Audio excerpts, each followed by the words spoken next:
podcast. Hello, we're doing this. Oh, man. I don't know about anyone else, but it's been one of those weeks. I'm adjusting my air conditioning. Hi, Jeff. Yeah, first.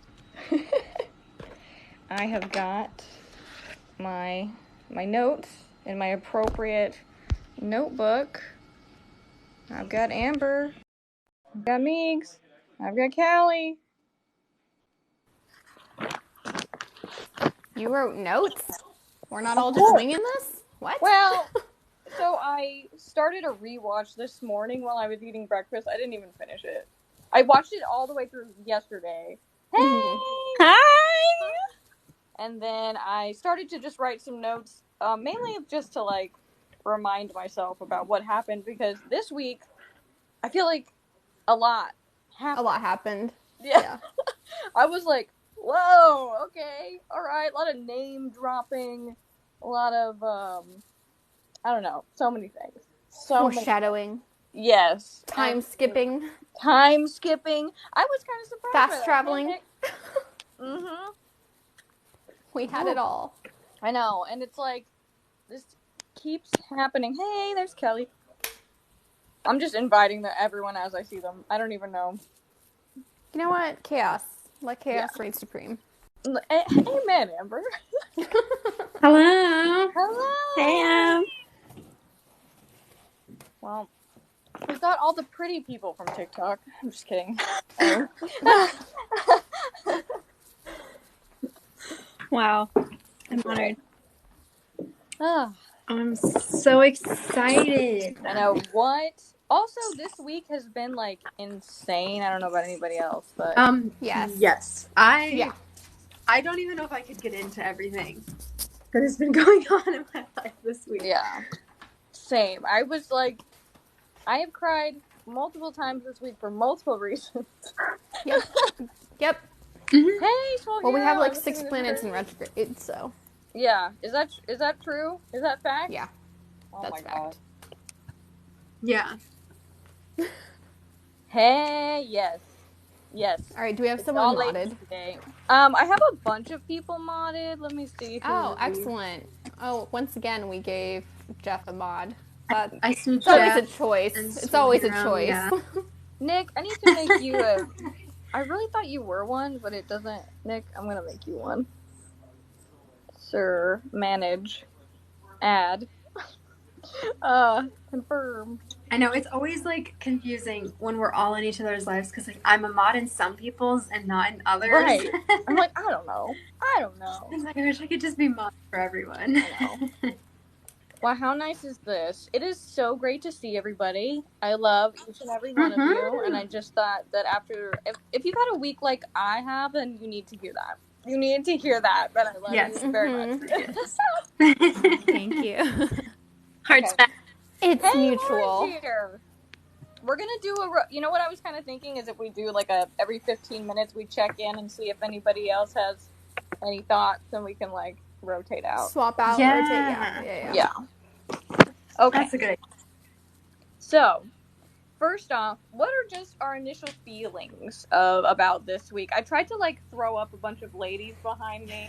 Disa's down here. As one does. Nice. Yeah. And like specifically from this episode. Disa this week, those vocals, the singing, I love it so much. Mm-hmm. Absolutely. That was one thing, like, they kept teasing that in the trailers, and I was like... Yes, that wasn't a lot. So, and especially, like, the overlay of that with the scene with Arondir and Brahma and Theo, and it just, like, flows into it. Ma'am, you haven't watched episode 4 yet? Okay, but we're glad you said hi. Please watch, and then we will... Please watch and then return. Yes, we'll still be here. We will still be here in an hour, so... Yeah, go watch it, like, right now, and then we'll be all caught up. We'll be all caught up. So, I think that was one of the really beautiful moments, you know, especially thinking about how, with dwarves, there's not a lot of, like, stuff about them, you know, and especially in previous films. Andie, I think you have feedback on your sound. How do I fix it? It's fixed now. Oh, okay. I'll just hold it. Good. Well, that was an easy fix. But with, just getting to see the dwarves, like, every time there's a huge shot cast of Doom, I'm like, yes, thank you. Thank you for this. It's so beautiful. And, God, there's just so much to unpack. Any other initial gut feelings about this episode before we kind of, like, go scene by scene? I felt like it was a lot to take in this week.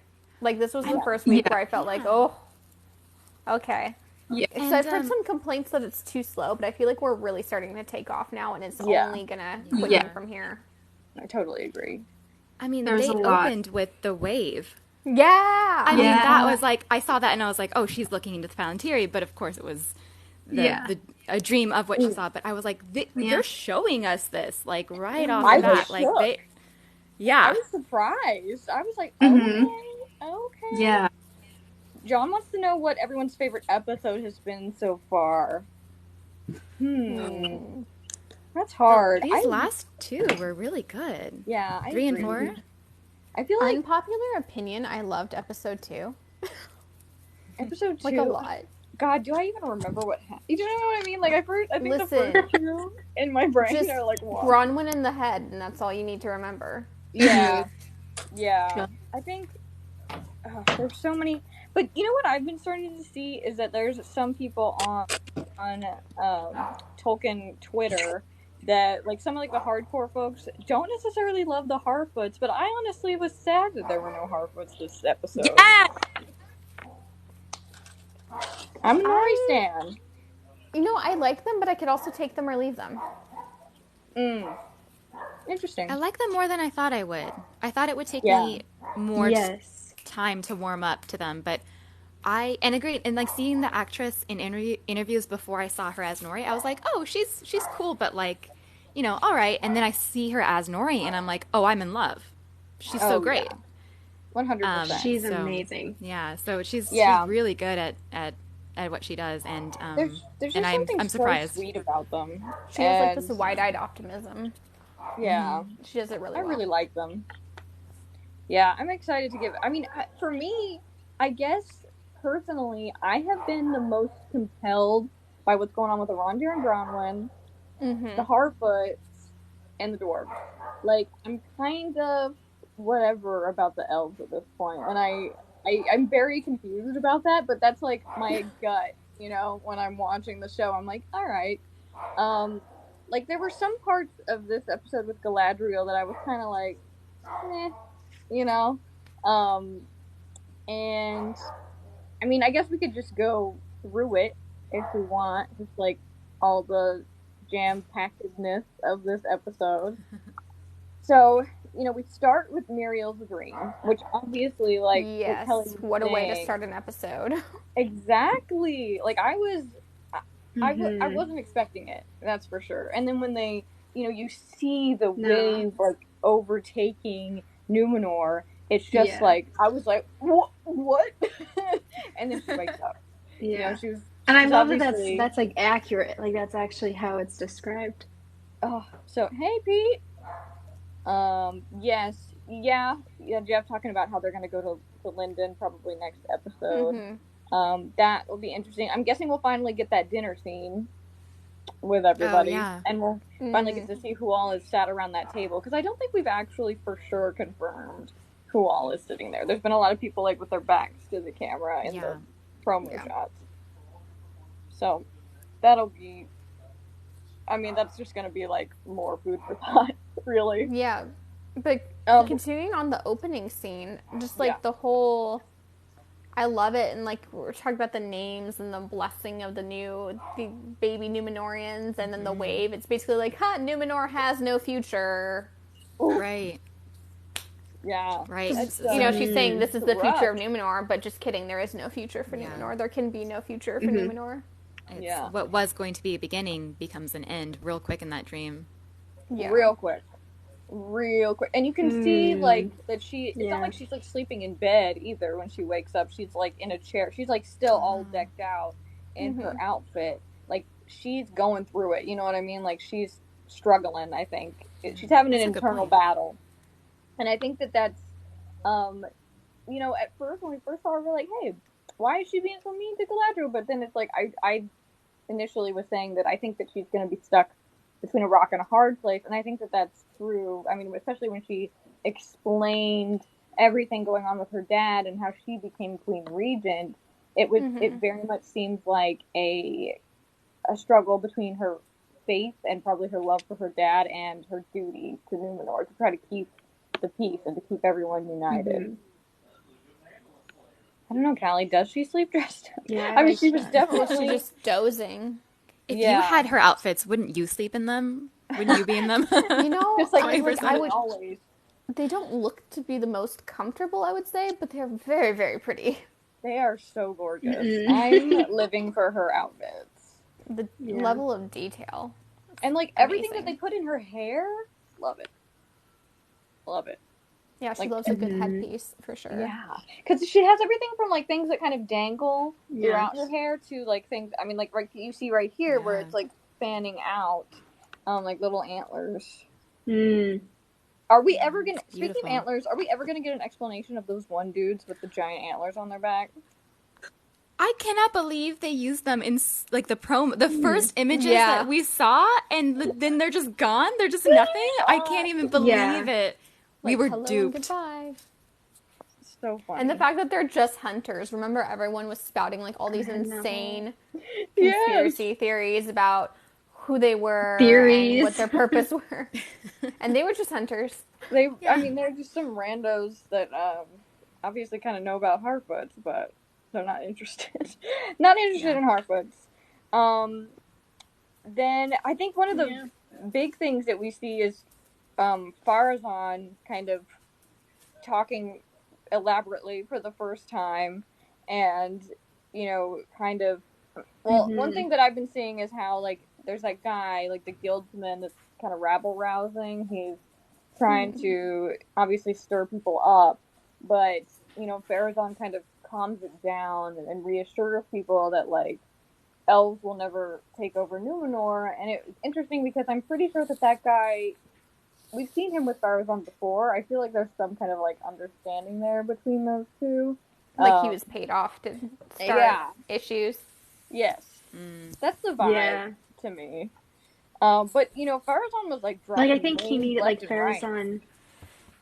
What was that, Emily? Oh, I think my audio is behind. I'm gonna leave and come back. Okay. Okie doke. See you in a second. Yeah, I think Farazan's playing chess right now when everyone else is playing checkers.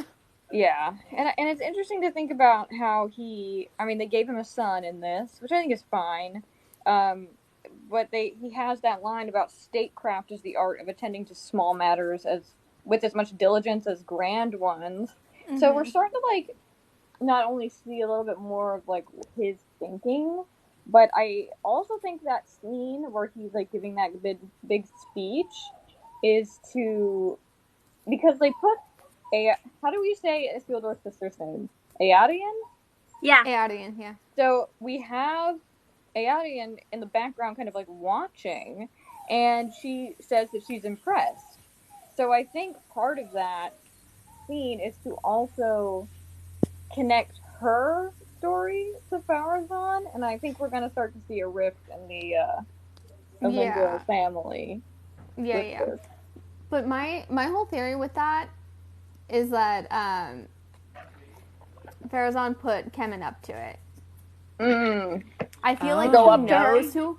Yeah, I feel like he knows who Elendil is, and so he was like, "Let's just go get to know the daughter, get to know the family." I hadn't thought of that. That's definitely. There's something about Kemen that I just don't trust, and I don't know what it is, but immediate he's like one of those guys red flags. That if you, like, he tried to talk to a bar, you'd be like, I'd be like, I gotta go. Leave me alone. Like, no, thank you. I was kind of sad that this episode, I feel like, does Eärien count as a glup shitto? Because I was like, she's so cool. I love her immediately. And then when she was kind of given this, like, little romance this episode, I was like, really? She's not going to have any plot except for a romance? Like, last episode, she was, got her little internship thing or whatever it was called. Like, she was going to have a whole storyline. So then I was like, really? We're just going to make her a love interest of this guy? Like, she's gorgeous and he's... meh.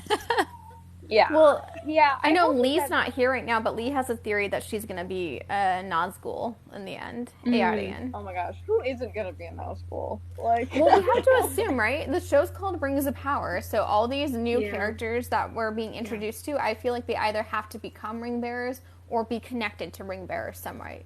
Because it all comes back to the rings in the end, right? Yeah. I mean, it should. Yeah. And my thought with that is, like, I think to a certain extent we have to not care for the people who eventually become Nazgul because they are very evil and we still want to be rooting for all of the characters in Lord of the Rings. So having them be these newer characters, especially like Theo, like I'm all about Theo being the Witch King because right off the bat he's evil, like, or not evil, but right off the bat he's tempted by evil. And if we get that, there's no time for us to care about Theo as a person. We care about his mother. We care about the people surrounding him. But we don't really care about Theo because we know he's going to kind of be tempted by evil. Yeah. So he becomes something that is evil in Lord of the Rings. We're not too sad when he, is ultimately defeated. Interesting. So I think you're spot on with the new characters kind of being... they're great avenues to go down because we won't care about them too much when they eventually die. Yeah, that's an interesting thought. I think there's something happening in the chat about how Tolkien wouldn't like any of this. Does not matter. Is not relevant. He's not here. Can I just say, like, mods? I think like, zero tolerance policy today. Like, do you know? Go crazy, Jeff. Block. You should know what I mean. Like, I don't argue. Fuck. Live your best life, Jeffrey. Oh yeah, block me. Okay. Bye. Like, you can give us a reason, but no one ever gives us a reason. It's not a counter opinion if you're just saying everything's shit. The show's shit. Like, who cares? Yeah. Like, counterpoint to that, you're an asshole. Okay. I will be heartbroken if anything bad happens to Arondir. Me too. Oh my god. Yeah. It's not allowed. I mean, it's probably. I think bad things are gonna happen to everyone. Like, I definitely see I agree. They're setting up this, like, Eärien and Kemen plot where it's like we don't know yet if Kemen's kind of working for Pharazôn or he's sort of against him and wants to be faithful, and then we're seeing her kind of be drawn into the speech that Pharazôn was giving. So it's like, is she gonna be with the faithful? Like, she obviously has that look when Isildur volunteers and stuff. So it's like, I don't know. I'm very interested to see how her story's going to play out. And I think we're getting a lot of mentions about ambition, right? So we see things like Isildur isn't very ambitious. He wants to go to the west of Numenor where his brother is. Like, he is struggling with this, but then you see his sister obviously choosing, career over anything else.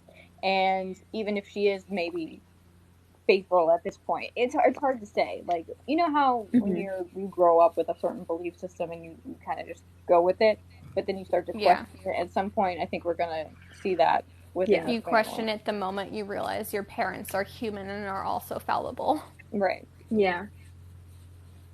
Yeah. So I'm really interested to see where they go with that and how. I don't know. I feel like all of the women in the show are such bad bitches that I hope that they, like, lean into that. Like, whether you're on whatever side you're on, like, if they're gonna be bad, let them be bad. If they're gonna be good, just, like, go for it. Really, is how I feel. I was living for all of the looks from Muriel to Galadriel, like, just their eye contact during this episode. I just was like, speaking without words. Yeah, I know, that was great. And it was finally like they understood each other. You know what I mean? Like, before they were like, there's a lot of not sure what each other's, like, motivations were. And so I feel like they finally were honest with each other in this episode. And I also want to say that, like, there were so many people that were very impatient about Muriel. Like, they were like, oh, they've, like, based on the last episode, I heard a lot of people being like, oh, they changed her character.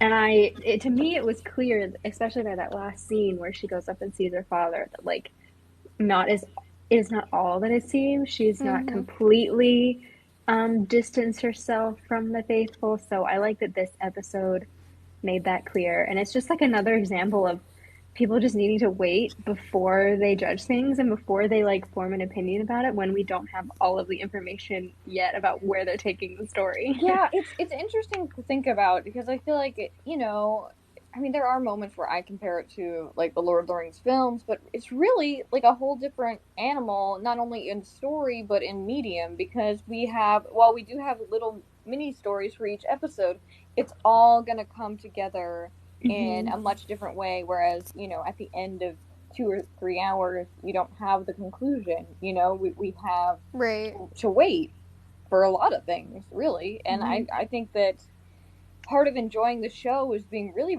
ready to be along for the ride. Yeah, I feel like Rings of Power is one of those shows where you have to treat each season like its own little mini series. Yes. Like you can't really fully judge it episode to episode because you don't have all the context. You need like the full 8 episodes of season 1, and then you'll have the full context of what's happening. Yeah.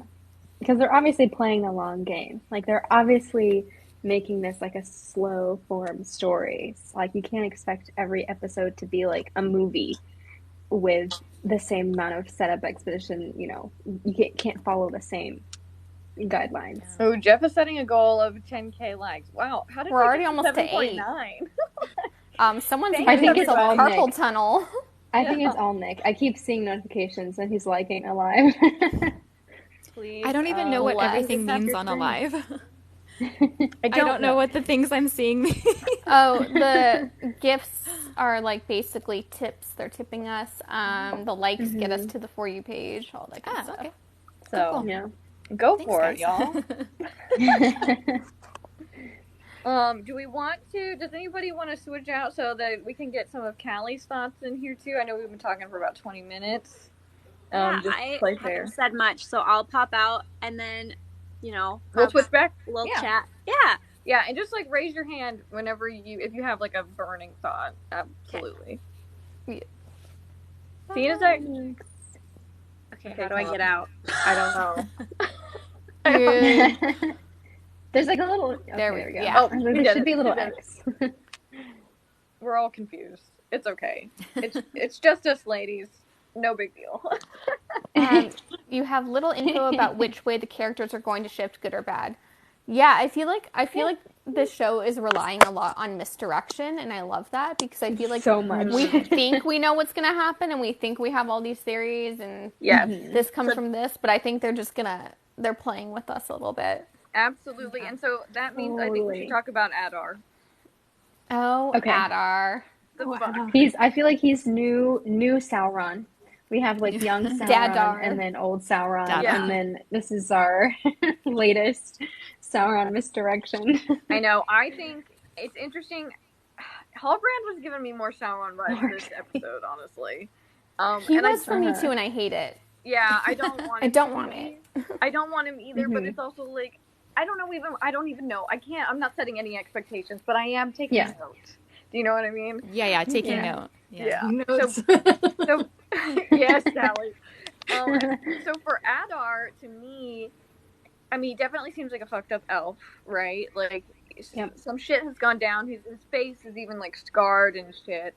And, I heard a theory Halbrand is Theo's dad. Yes. That seems to be a pretty popular theory right now.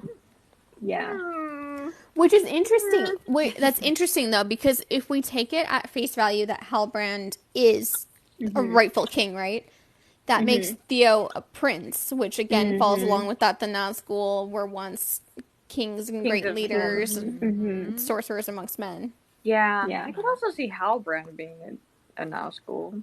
Yeah, same. I think. Oh yeah, I think he's the easiest. Okay, guess you guys have right to set now. a new likes goal. But he's the easiest guess. But like, maybe that's a misdirection. But we don't know. What if he turns out to be good and he just gets unalived in battle or something? Yeah, right. Yes, that would make Bronwyn a potential queen, and which she deserves. She is a queen in our Whether hearts. she say, she's already a leader. Yeah, I support women's rights, but I also support women's wrongs. Whatever they do with her character, I'm on board. I know, I love her, and that would be so interesting because she's, especially if she goes a little bit darker, and maybe it's because of trying to protect Theo. Yeah, the whole shit with the sword is like freaking me out. I'm like, quit hurting yourself for this. Like, the guy, okay. I want to talk about that old guy because that took me out of left field. Yeah. I was like, whoa, hold on. What does he mean it's just you and me? Like, who is this guy? We have had no focus on him so far. I was like completely shocked that was like a conversation that they had. Yeah. But I think it shows the seeds of Sauron growing, right? So it's like, it's not just that he's been absent like the elves say he has, or we know he hasn't been absent. But here he is. He's had influence over men already. So I think that character is showing us that. Yes, who that person I think is, I have no idea. Sauron he's still on Sauron's side. He's totally working in the background. I mean, I saw a theory where Celebrimbor is feeling rushed to make this fucking forge because he's already Anantar. Yeah, Anantar is already there. I'm like, I could see that being like the end of the season, like the last episode where Celebrimbor is like, "Come meet my friend." Yeah, and like Elrond walks in and he just like turns and around we just see his back. Yeah. Oh my gosh. Yeah. There's gonna be some like painfully hot guy. I know. It better be. It actually better be. And that makes me think about with Adar. I think that he's kind of like the first lieutenant in Mordor right now, kind of, because he's the one organizing all the orcs, and he seems to have like a pretty good relationship with the orcs. But one thing that shocked by that. Yeah. Wait, Emily, do you want to say more about that? Well, like I just wasn't expecting him to come up and kind of like put his hand on the orc, and he looked sad. I don't know if that was a misdirect or not, but like I didn't take the stabbing as like a malicious thing. I took it as like a mercy thing. A mercy, And I was like, like this definitely doesn't track for Sauron, but like who would feel that way towards orcs? I guess it was like very intriguing to me. Yeah, it makes me think about if they are, I think New Beta has said that they are for sure going with the theory of orcs being tormented elves. And so it makes me think if he's a type of elf that like really, really subscribes to that, and maybe he feels like this connection and empathy with orcs, as they are, and maybe that's why he was a good choice to like be leading all of these guys and be looking for this sword. But it also makes me think about when he said that he is not a god yet. I'm just like this is like classic Sauron in tricking people into think that they can become something that is like out of bounds. Like, you don't become a god. And I feel like as an elf, you would know better, but at the same time, we see a lot of elves that don't know any fucking better. So, true. I feel like so as a whole, the fandom really overestimates the elves and forgets how kind of jerkish they are. Yeah. Well, I think that most people are used to like Peter Jackson elves, where they're all like ethereal and wise and weary and like and but like this age is so much closer to first age elves who were absolutely feral. Like horrible decisions all around. I mean, that's bad what things. The Silmarillion is actually called. Like bad decisions all in a row. Yeah. Oh yeah, there's a conversation in the chat. It's never explicitly stated that all of the Nazgul were men. It's been interpreted that way, but there's always room for different interpretations. So he says like lords and kings and leaders of men, but what he does is he capitalizes the M. So men being his race of men, human race, as opposed to like lowercase men, which would mean males. Right. Yeah. And they also weren't like necessarily already kings. Like he didn't like go to a king and give them a ring. He gave people rings, and then through the power of the rings, they became kings. So they weren't all necessarily already like kings of men. They exactly. I think that I hope that they explore that too. Just how like I mean, I'm assuming that the rings should get some decent screen time, being that they are the title of the show. So I'm kind of hoping that we get to see, like, maybe, I'm so interested to see how they do Sauron at all. Like, once hopefully he becomes, like, a regular character, but when he's, like, giving out these rings, I think it's mainly probably going to be targeting people that are really ambitious and people that he can, they have like they have a big dream, they have a lot of drive that he can retool to his own purposes, which also makes me think Halbrand is kind of doing that, which bothers me. But what are your thoughts on when we see the rings? I don't know. I think. I mean, I feel like it has to be like 2 or 3. Yeah, I feel like season 2 we'll start to see them. Yeah. Or at least the lesser rings, Yeah. Like, I originally had a theory that each season would focus on some rings, but that's not happening yet. Maybe not, yeah. Like, are they going to finish the Forge at the end of the season? And it's like, ooh, next season. Yeah, next season. Yeah, I'm really... What were you saying, Kelly? I was just going to hop in. There's too many characters to establish first. We have to care for the characters, know where they're headed, have hopes and dreams for them, and then we got to see and then they will crush it. Destroyed by the rings. They will like build up our hearts for these characters and then just go. Yep. Yeah. I think that's another thing we all have to consider too, because I know we're all theorizing like who these folks could end up becoming. Okay, troll in the comments. Who these folks could end up becoming in the Third Age, not remembering that there's a really big war at the end of this series, so a lot of them could just straight up not make it to the Third Age. Yeah, and not every character has to be somebody we know from the lore. Like, that's the best part too. Yeah, I think it's like, I mean, I love everybody so much. This is going to be a rough one. That's for sure. They're doing a really great job. Yeah. I mean, they're doing such a good job making us fall in love with these characters. I am so impressed. I already love so many of them. Same. Thanks, Nick. I was not expecting it. Especially the Harfoots. Like, I was like expecting the elves to be my favorite, and then like Nori and Poppy just swooped in. Like that scene where they're remembering her family. I was like, oh my god! And then like the stranger wasn't sending care. The friend like broke my heart. I was like, okay, immediately nothing bad can happen to you ever. Like, this is my baby. So yeah, they're doing a really good job of getting us invested. Seeing that scene and then seeing her pulling the cart by herself afterwards, I was just like, I know. But they're like, we need your help to pull it, and she's like all on her own. I need her story. I really do. I hope that they talk about it more. I mean, because they were kind of just like, whoa, there it is. So I'm hoping that maybe at some point she'll have. I feel like she's on the verge of a breakdown, and Nori's got to have to help her out, as far as just like, I don't know, like seeing her relationship with her parents and then Poppy not even having her parents. It's just. And like, why did Poppy get like taken in with the family? Yeah. Family, like. Yeah. I thought she was. Why does she have her own cart still? Yeah, and it's like, why does she need a whole ass cart? Like. Yeah. Well, I guess she like. What did she have on it? She had on like.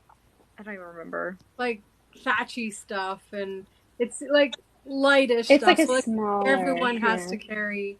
Like maybe she bring it for everybody. I almost think that she's probably carrying more than her share. Like maybe she's hanging on to some stuff from her family that was very Sam of her. It's very Sam. It's very Sam. Very Sam. Well, especially when you consider the fact that they're still considered kids, basically, right? They're young. Yeah. And to lose your entire family, and they just like focused on her face, and you realize that's why she is the way she is. That's why she's so afraid of breaking the rules. Yeah. I know. I mean, she knows the consequences. Mm-hmm. Fuck. That's so messed up. But can we talk about someone we did lose this episode? Jed Brophy's orc. Sorry. Oh, yes. Oh, yeah. I was like, really? already? I mean, I know in Lord of the Rings, like, he played literally anyone and everyone. Like, so many characters. He could easily come back. But he was just back. so recognizable as that orc. It was so good. And they were already just like, chop, chop. You go. Yeah.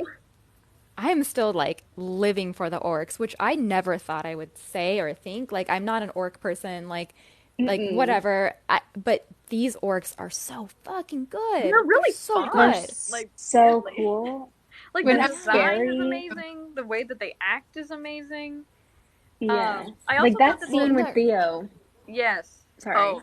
Yep. I was feeling the tension. Like, I was scared for him, like, trying to escape. And, like, when it reaches out and grabbed him, I was like, it was like a jump scare. Like, they are actually terrifying. They are really good at drawing the thriller aspect and of you know, I don't know if horror is the right word, but out of that. I was like, there's no way. There's so many of them. Like the tense and like the kind of culture that they've set up with the orcs, where they have like this fervent reverence for Adar. It's very post-apocalyptic, you know, culty, and it's really interesting. Yeah, it's really interesting.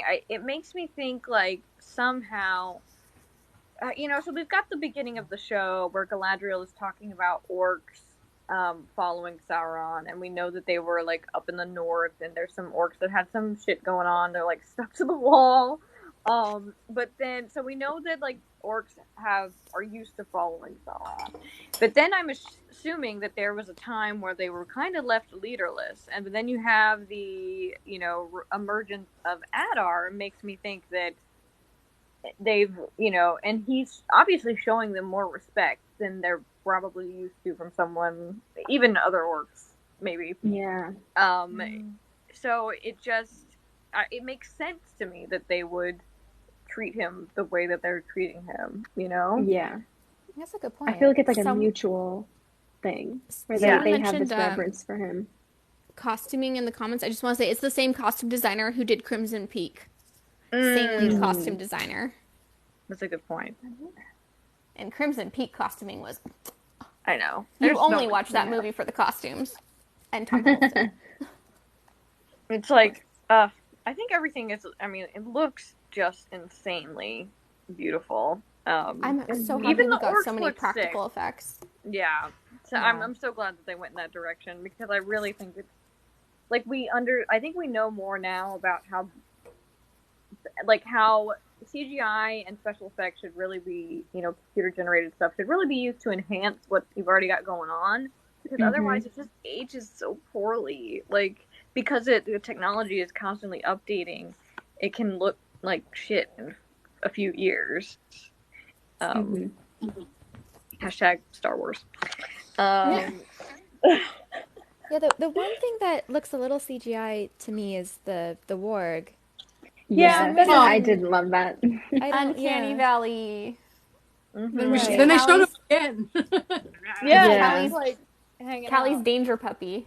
Why is it always so rabid looking? Like, it's never chill, you know? I don't think it's treated very well.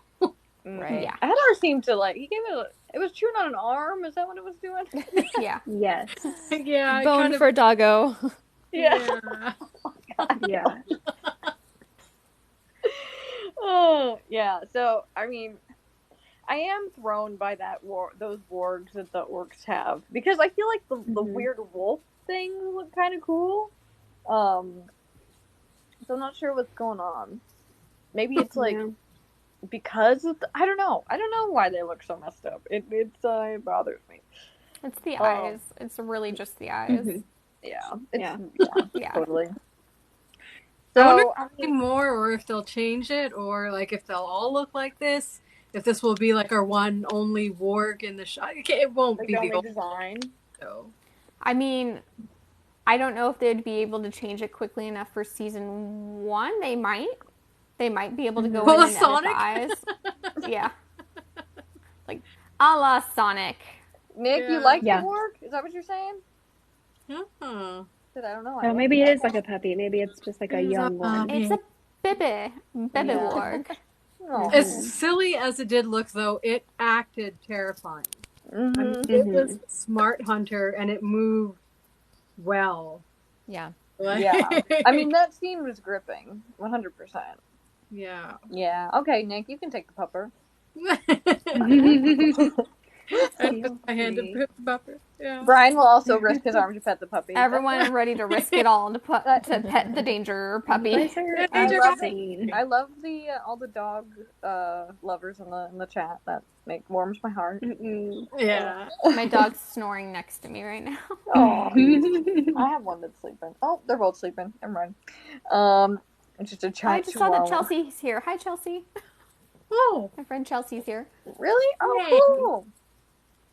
Awesome. You know, I think that one thing that we do need to talk about is Durin making Elrond swear an oath to not tell anybody about the implications of that.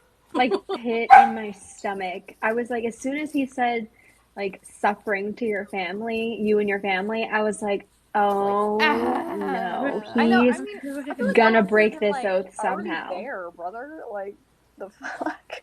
But it's also like, I mean, we know that Elrond in Fellowship of the Ring tells everybody like no oaths, not doing that. Yeah. So I learned his lesson that he agreed to it. You know.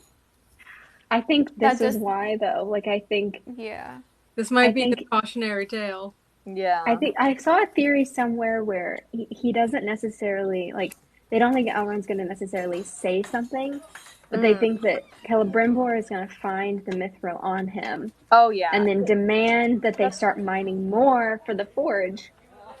And that's what's going to, like, break down the friendship between the two of them and also, like, cause the oath, I guess, technically to be broken. About it too, but at the same time, I wonder if I really need to see Celebrimbor and Durin in a scene together, you know? And I'm wondering if, because we also know that mithril is used in the doors of Moria later, like that, you know, it's how it shines, and you know, there's a lot of things where they come together over that, and you know, we'll get. I'm assuming we'll get to see that door being built.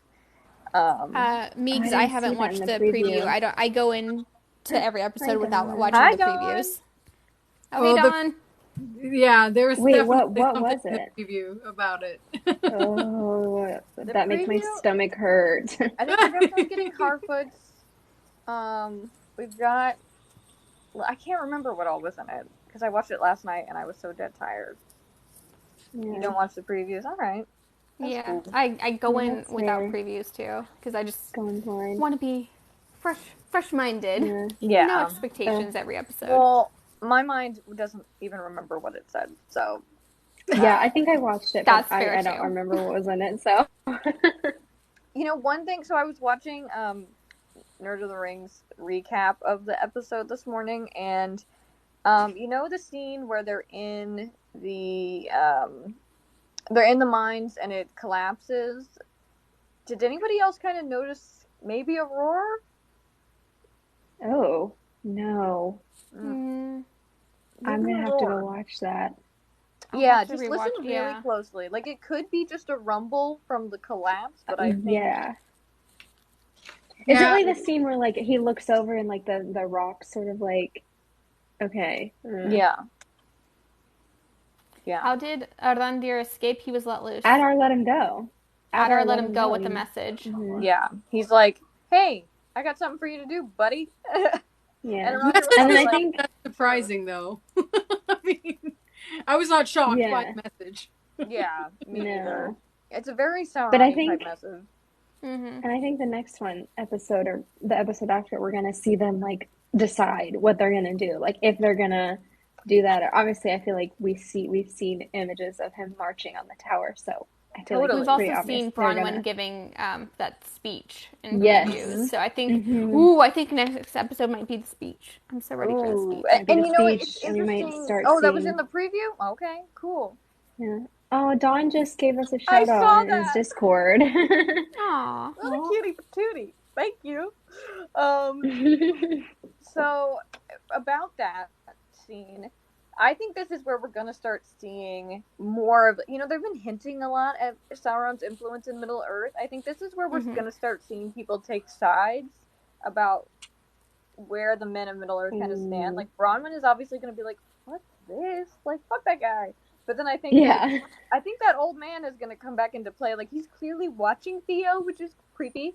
And he's also, you know, talking about, he's clearly been bought. You know what I mean? Like, he's probably one of those, we hear about men worshipping Sauron all the time in Lord of the Rings, like, back in the day. I think we are back in the day, and we've got somebody worshipping Sauron. So, I think that he's probably, agreed.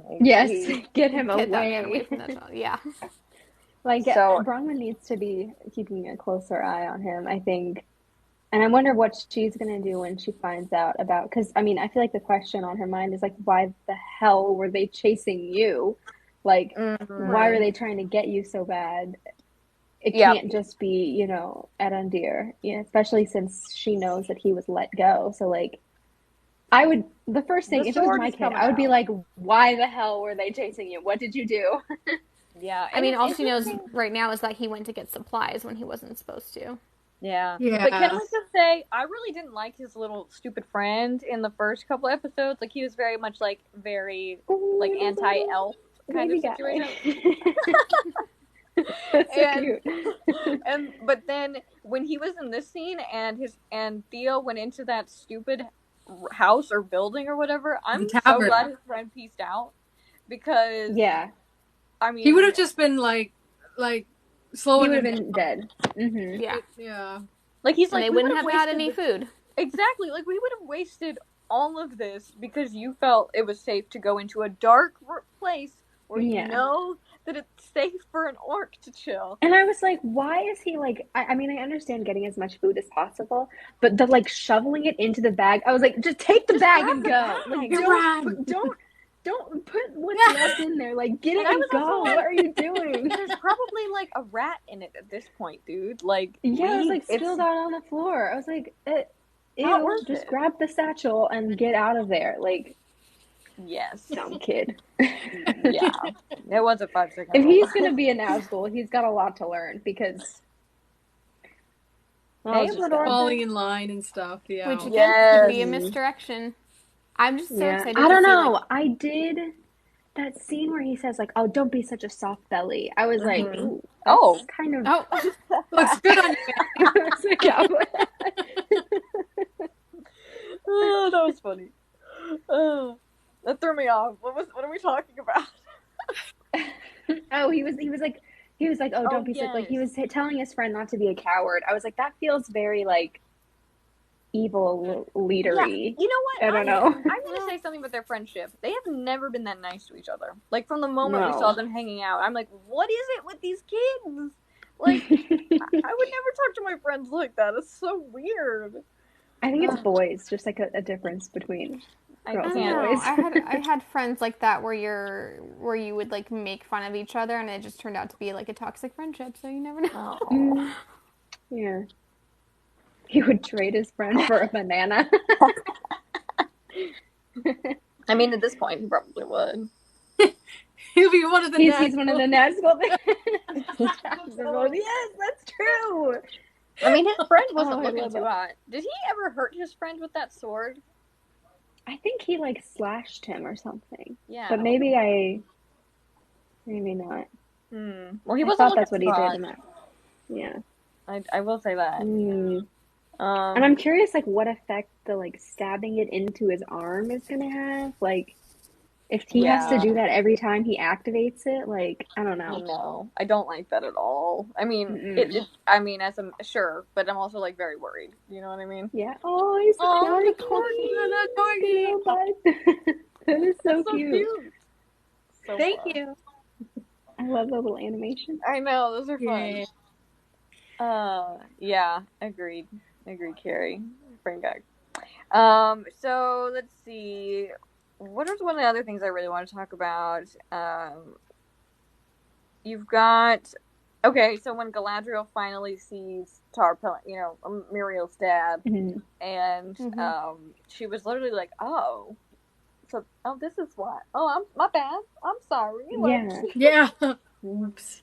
And like for her, it's probably like I don't know how much she's seen humans at that stage of decline, right? Yes. So that must be very jarring for her to see age like that. Mm-hmm. Yeah. No, I love that they keep putting elves in situations where there's like death and decay. Like the whole thing with Elrond and the dwarves potentially dying in the mines, and he's seeing that, when Dis is pleading to the rocks and he's seeing like how worried they all are. Like I love that they're putting those elves in the situations where they're like confronted with death. I mean, but Galadriel's been confronted with death a lot before. I mean, even in like the opening prologue, we see her stacking on that huge pile of helmets. Yeah, so seen violent death, but like natural age, right? Yeah, like age. Yeah, aging. Yeah, it's different. Yeah. I mean, I was taken aback. I was like, oh, I thought he was going to be dead. I'm gonna have to step out. I'm so sorry. That's okay. I'm gonna step out. Maybe Leah can come. I don't know if you saw. I tried to take my dog outside. It was a little bit of a disaster. I'm gonna try again. This time be a little less distracted, and I will hop right back in. Okay, sounds good. See you. Okay. Thanks for joining. Yeah, I'll see you guys in a little bit. Thanks. Okay. Barky. Dogs take priority. Dogs take. Yeah. They force themselves as priority. I'll say that. Oh, yeah. Let's see. Meeks, do you want to come back in here? Or Carrie, do you want to join? Just send me a request. We'll let you right on in. Or Tia's here. Yeah. Yes. Nice. We got Meeks back. Let's see. I'm trying to think what else really stood out to me. Okay, if we want to talk about Galadriel and Halbrand, though, I'm just wait. Can we talk about how we saw so many trailers of Muriel and Galadriel talking, and at the beginning we were all like, "Please be Bechdel test, pass it, like, please." That was so relieving to me. They were talking about the future. They were talking about Numenor. I was like, Thank you, writers. There had to be a woman or someone who appreciated women on their team. This last episode was co-written by the showrunners and a woman. I looked up the screenwriters. There's at least, I think there's 3 or 4 women in the writers' room. I have to double check. Right. I follow one of them on Twitter, but Jennifer? Yes. I follow her too. Yeah. She's cool. She's got good tweets. Yeah, she does. Yeah, did anybody else have any thoughts about how they were using the Palantirs? The way that it was used to see the future? It reminded me of her little like mirror thing with Frodo. Yeah, the mirror. The mirror of Galadriel. Right. But I never really thought of, I mean, when you think about the way Gandalf talks about the Palantir when he's with Pippin in like Return of the King, and he's saying, like, I kind of wish that I could have grabbed it and bent it to my will, and he wanted to look backwards. He wanted to look into the past, but which I guess means it could work either way. But then by the time we see it in Lord of the Rings, it's really just like a telephone, you know? Yeah. Well, I think it depends on the Palantir, right? Mm-hmm. Whole past, present, future, things that might not happen, communicate. They're not fully understood. It's like the big thing about them. Feanor would. Also, I do agree that the effect was cool, like of showing when Galadriel touches it. I just really enjoyed that as well. Yeah, I think it's great for the story. I just never really thought about the Palantir being able to do that. Oh, didn't go into the tree burning as a prophecy. He does not see that in the book, though. In the book, he really just, like, he sees, like, he sees Minas Tirith, but he doesn't see the tree, I don't think. And he sees, like, the ships and stuff coming. And that's how Gandalf is like, oh, shit's going down, we gotta go. But it's also mostly him talking to Sauron, which sucks for Pippin. That's for sure. Yeah, the effect of the Palantir and the cracking, and that was really cool. Visually awesome. Cool, yeah. And then afterwards, she was kind of like holding her hand, like maybe it hurt. Ice burned. Yeah. Yeah, that's an which was interesting such point. a great, after she had been like, oh, I've touched a Palantir I've touched these before, yeah. Miriel's like, not this one. But I do love the not this one, because it reminds me of when Denethor takes the Palantir of Minas Tirith and he burns himself with it. And it says that if anyone ever looks into that Palantir again, you just see, like, burning hands. Oh, yeah, that's forever right. after that. I'm like, whoa. So it kind of thinks, it's kind of like this one is also stuck on a specific vision. Mm-hmm. So they were... Sorry, someone is asking, do we know what Palantiri are made of, or their source? I don't think we just know that Feanor. Yeah, I mean, but also I don't even know how you would describe a Silmarils, but it's like he was just making cool shit at that point. Yeah, like, a lost art, I would say. The stuff that's not on the periodic table. Yes, 100%. Not anywhere of this world. Yeah, I think they're all just they all have individual properties, so maybe that one is one that can see the future of Numenor or something. I don't know. Yeah, it just makes me think that maybe it's similar to, like, when we think about magic in Lord of the Rings and how it is with the One Ring. Even it's very key how you intend, not even like how you intend to use it, but like your attitude and like your values as a person. Like when you take the ring, how that changes the way it affects you. So like with Bilbo, we know that because he took it with like pity and mercy, it had a lower effect on him than it did with Gollum, for example. And then, and also with the men of, the Witch King and all of that, like they were very ambitious and they wanted to use it to gain power and all of that kind of thing. So maybe the Palantir, like, if we're leaning into that theory of magic about like how you are and who you are when you're using the object, maybe it can get kind of bent towards whatever it is that you're thinking about, or so maybe hers is kind of stuck on the future of Numenor, whereas when Denethor was starting to look at it, I mean, obviously he's seeing the other end of Sauron's telephone, so like it's being manipulated, but at the same time he can only see like despair in it once he looks at it. Aw, Lee, I'm so sorry that you don't feel like very good today. Oh, Lee did a really long live yesterday. That would also knock me out. Yeah. Yeah, that'll do it to you. I don't think we realize how much like peopling and like stuff this takes out of us. But dude, I used to think I was okay at peopling. I am not. Yeah. I think like when I used to work with kids, I would be kind of like energized by it, but at this point in my life, it's not true. Like, I love all of you, but then I will be tired after this, is the point. Yeah.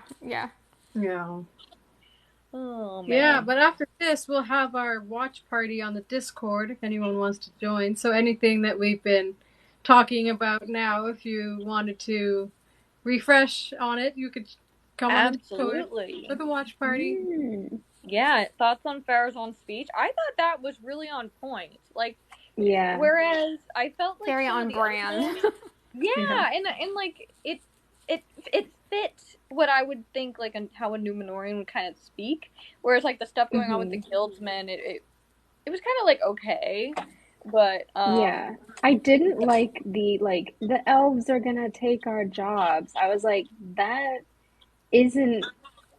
felt really like modern to me, and I don't think that's not something the Numenorians were worried about. Yeah. I was like, yes, it was. I was like, are we talking about like immigration and like migrants right now, or like, because that's not what the Numenorians were worried about when it came to elves and the Valar. They just, I mean, Miriel summed it up like their judgment, So I thought Farazan's speech was much better, and I was like, oh, I can totally see that they're planting the seeds of like, this is how he's going to manipulate these people to gain power and to get him to like to side with him and try and go over to Valinor. Yeah, it makes me. What were you saying, Amber? I'm losing my voice slightly. Oh. I understand what they were doing and drawing it to the modern parallels and everything that's happening in like basically every Western country right now. Mm-hmm.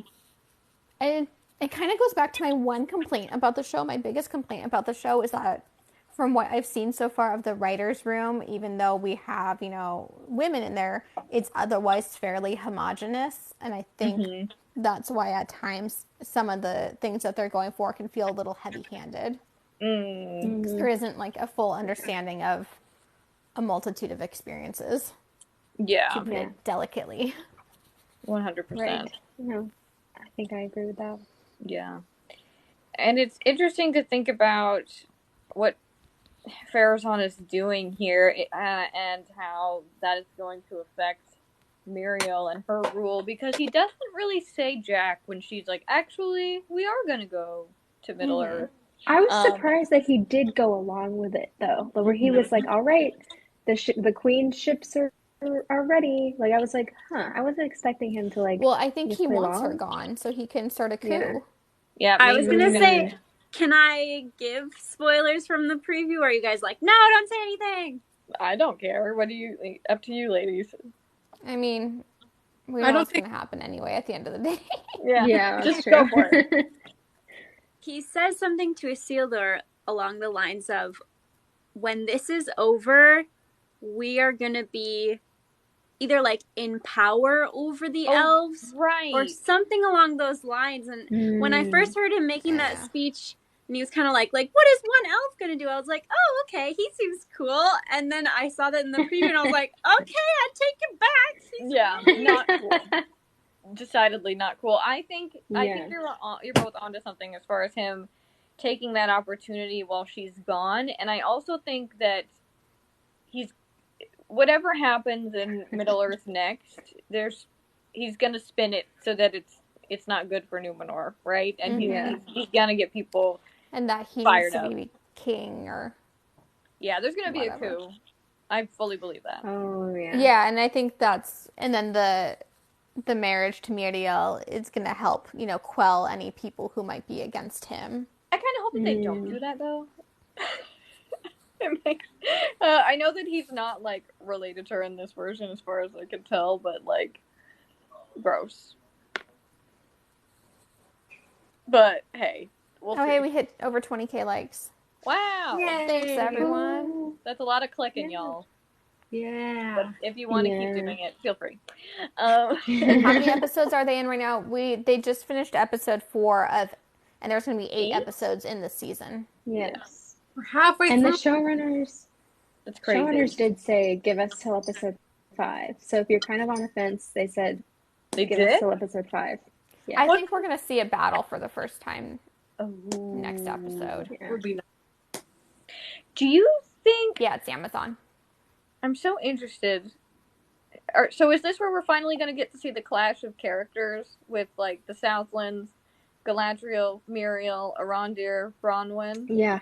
I think they're going to unite. I think in either the next episode or the 6th episode that we're going to see some of the storylines converge. Yeah. Maybe not all of them yet. But start. Are we going to have issues with Numenorians and like regular... Oh. Okay. And regular like men, capital M men, or like humans, I guess. Like, are they going to have an issue with the aging and stuff? Are we at that point Wow, yet? like all of my sound just cut out. Can you hear us? Can you hear us? Why does TikTok always break? Oh no. Because technology. Can you hear us? Yes or no? Headphones? Is that what you're saying? Okay, No, what she my can't phone hear also us. died. I don't think she can hear. I have to plug it in. Yeah, I don't think she can hear us at all. I can't hear you. I don't know. We can hear each other, my gesture. You can hear me? Well, this is great. Yeah, we can all hear. Every time my phone starts to die, so if I hit... I actually don't know anything. This happened to me before, and then I fixed it. What time period is this? This is the Second Age, so this is the age before Lord of the Rings. This is like 3,000 years before Lord of the Rings occurs. And no worries, I am a movies girl only. I feel like everyone is welcome to enjoy this show, and if anyone's telling you otherwise, then they are not the people you want to be listening to. This sucks. Yeah, we all have like a range of knowledge and background on the lore. Away and come back, will it still work? Maybe. It will start the live over. Just didn't like having 20K. Okay, that's not what I meant. Hold on. Oh no, Don! Don't send coins. You don't gotta do that. When we're having issues now. He's encouraging. No, I just don't want to. I feel bad when people like spend money on it. I just same. Even though it's like, especially because like 2 cents even. Yeah. Yes. Well, and Clip Plop keeps half the money. Yeah. So whatever you spend on a gift, the person gets like maybe half of it. Yeah. Tia. So like 5 cents or something. Exactly. Everyone is so welcoming. Yes. Oh my god. Yeah. Yeah, they definitely are going to colonize some of the Middle-earth's men's lands. Like, I think this might be like what Isildur is like searching for, because he's not about the sea and he wants to go west. So I feel like this is his opportunity and he might find what he's looking for. What is calling for him? Yeah, the voice. Yes, I know. Was it the dead mother reference? Is that like because it's a female voice? His friend was like, "Your mom's dead." Maybe. Yeah. Maybe. I don't know. Hey, wait. I'm starting to hear things, but my screen is like frozen. Like the chat is going. Oh my god. Oh wait, I'm moving now. Christ. Technology! Oh my god, it was like... Woo! That was insane. Back again. Woo! We did it! Perseverance! What chaos that was. Absolute chaos. I totally missed it. Was technology gods just were not in our favor? Correct. Everything was paused. The chat was still going. We all got kicked off video though. It was a time. Great. Everything's fine. Everything is Let's awesome. just pretend I'm very nothing stressed. happened. I need a new phone, I think is what this means. Do you have a Venmo? Everyone, or a Cash App or something? Everyone go and donate a little cash and we can help our lovely host out. Maybe we should rotate who hosts every week. Yeah, we could do that. Yeah. Or something. We'll figure it out later. It's fine. Yeah. We are... Okay, but we kept all the like It only messes up whenever I get like a 20%. Like as soon as the 20%. If you get a notification. Yeah. And then it like cut out all sound, and then I was frozen, and I was like, "That's nice. That's great." That happens like when I get a phone call. Really? Mm-hmm. I think TikTok just needs to know how to work. Yeah. Do we meet up often? We really, I mean, a lot of us, we've been doing this kind of like every Saturday. It's been more and more, and this time we're doing it all ladies. We'll probably just keep doing it all ladies. I don't even care. Because I like to hear y'all's thoughts. Well, we have to invite some of our NB and gender nonconforming friends too. Yeah, because I think where's New Beta? I think T wants to join. Yeah. He has been live for 24 hours a day, 7 days a week. Give the man a break. Ladies of the ring! Yeah. Yes, I love it. There's a lot of male voices in a lot of fandoms, and especially this one, and they seem to do very, very well, like, analytically. So it is really relieving to see that there is a community, and there's so much, I guess, welcoming to those of us who aren't men. And yeah, it's really exciting to find people who appreciate that. So I'm just very glad to be included in this. Thank you all. Yes. Jeffrey, we need not mention that right now.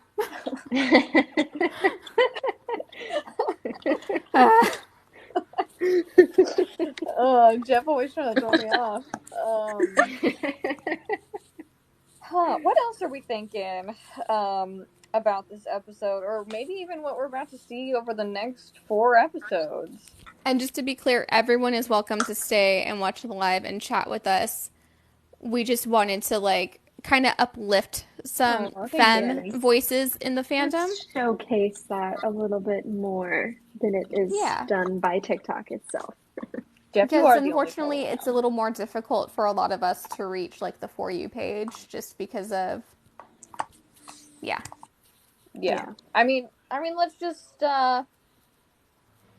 If you look up all of the another little creators, dancey guy. it just feels appropriate. But if you look up the percentage of creators around Tolkien and Middle Earth, 9 times out of 10, it's gonna be a white guy. And not to say that, a ton of our friends are some of the sweetest white guys on the internet. But at the same time, you're missing out on so many voices. So so here we are. That's it. And we're gonna keep a good rotation of some of our really great friends talking about this show, or just really whatever we want, truly. But the show is a good jumping off point, and there's so much to unpack every week. So would you say the show has been handled well so far? I said yes. For the most part, I don't agree with every single choice that they've made, and that's fine. I don't have to agree with every single choice that they made, but overall, I'm enjoying it. Same. Yeah. I would say there are things about it that I'm not super crazy about, but it is being handled well. Like, I would not listen to the trolls who are just like regurgitating shit that are saying that it's disrespectful and Tolkien's rolling in his grave and all that garbage, because it's very clear if you've listened to any interviews, read any articles, or in my case, literally met the showrunners, it's very clear that they are being the utmost respectfulness to the source material. They are knowledgeable. They care about this. They aren't just like purposely trying to make something that Tolkien would hate. I think that would be so dumb. Because so many people try to say how much like Peter Jackson respected the lore, and I'm like, dude, Peter Jackson changed so much stuff, like critical he changed character moments, Aragorn's plot points. He changed Frodo sending Sam away. He changed Faramir's personality. He got rid of Glorfindel. I mean, like, I was fine with most of those changes, except for Faramir, but we won't get into that. Faramir. But it's in the chat. Yeah, but the thing is, like, Peter definitely had like a cinematic lens to it, right? And he's like building up all of these little moments and stuff. But at the same time, I believe that the reason we love Lord of the Rings so much is because of what Philippa and Fran brought to the screenwriting, like what they brought to the script and the storytelling. And I feel like they're the unsung heroes of the Peter Jackson movies. There is always a woman behind the scenes somewhere that is like, people always say like Star Wars is for boys, but Star Wars would not be as good and as popular as it is if George Lucas's wife, Marsha Lucas, had not edited the shit out of that movie. Edited the shit out of it. Like, full stop. Star Wars would not be popular without Marsha Lucas. And like, and that's trolls like to forget that. Is that like, I think we're seeing that here and in Peter's version, just how important the music is for not only your like emotional reaction, but like how it sticks in your brain. I think that there's that magical quality within the music, and I think Bear McCreary is doing an amazing. We knew he was gonna be good, but knocking it out of the park. Like, has Bear McCreary ever had a miss?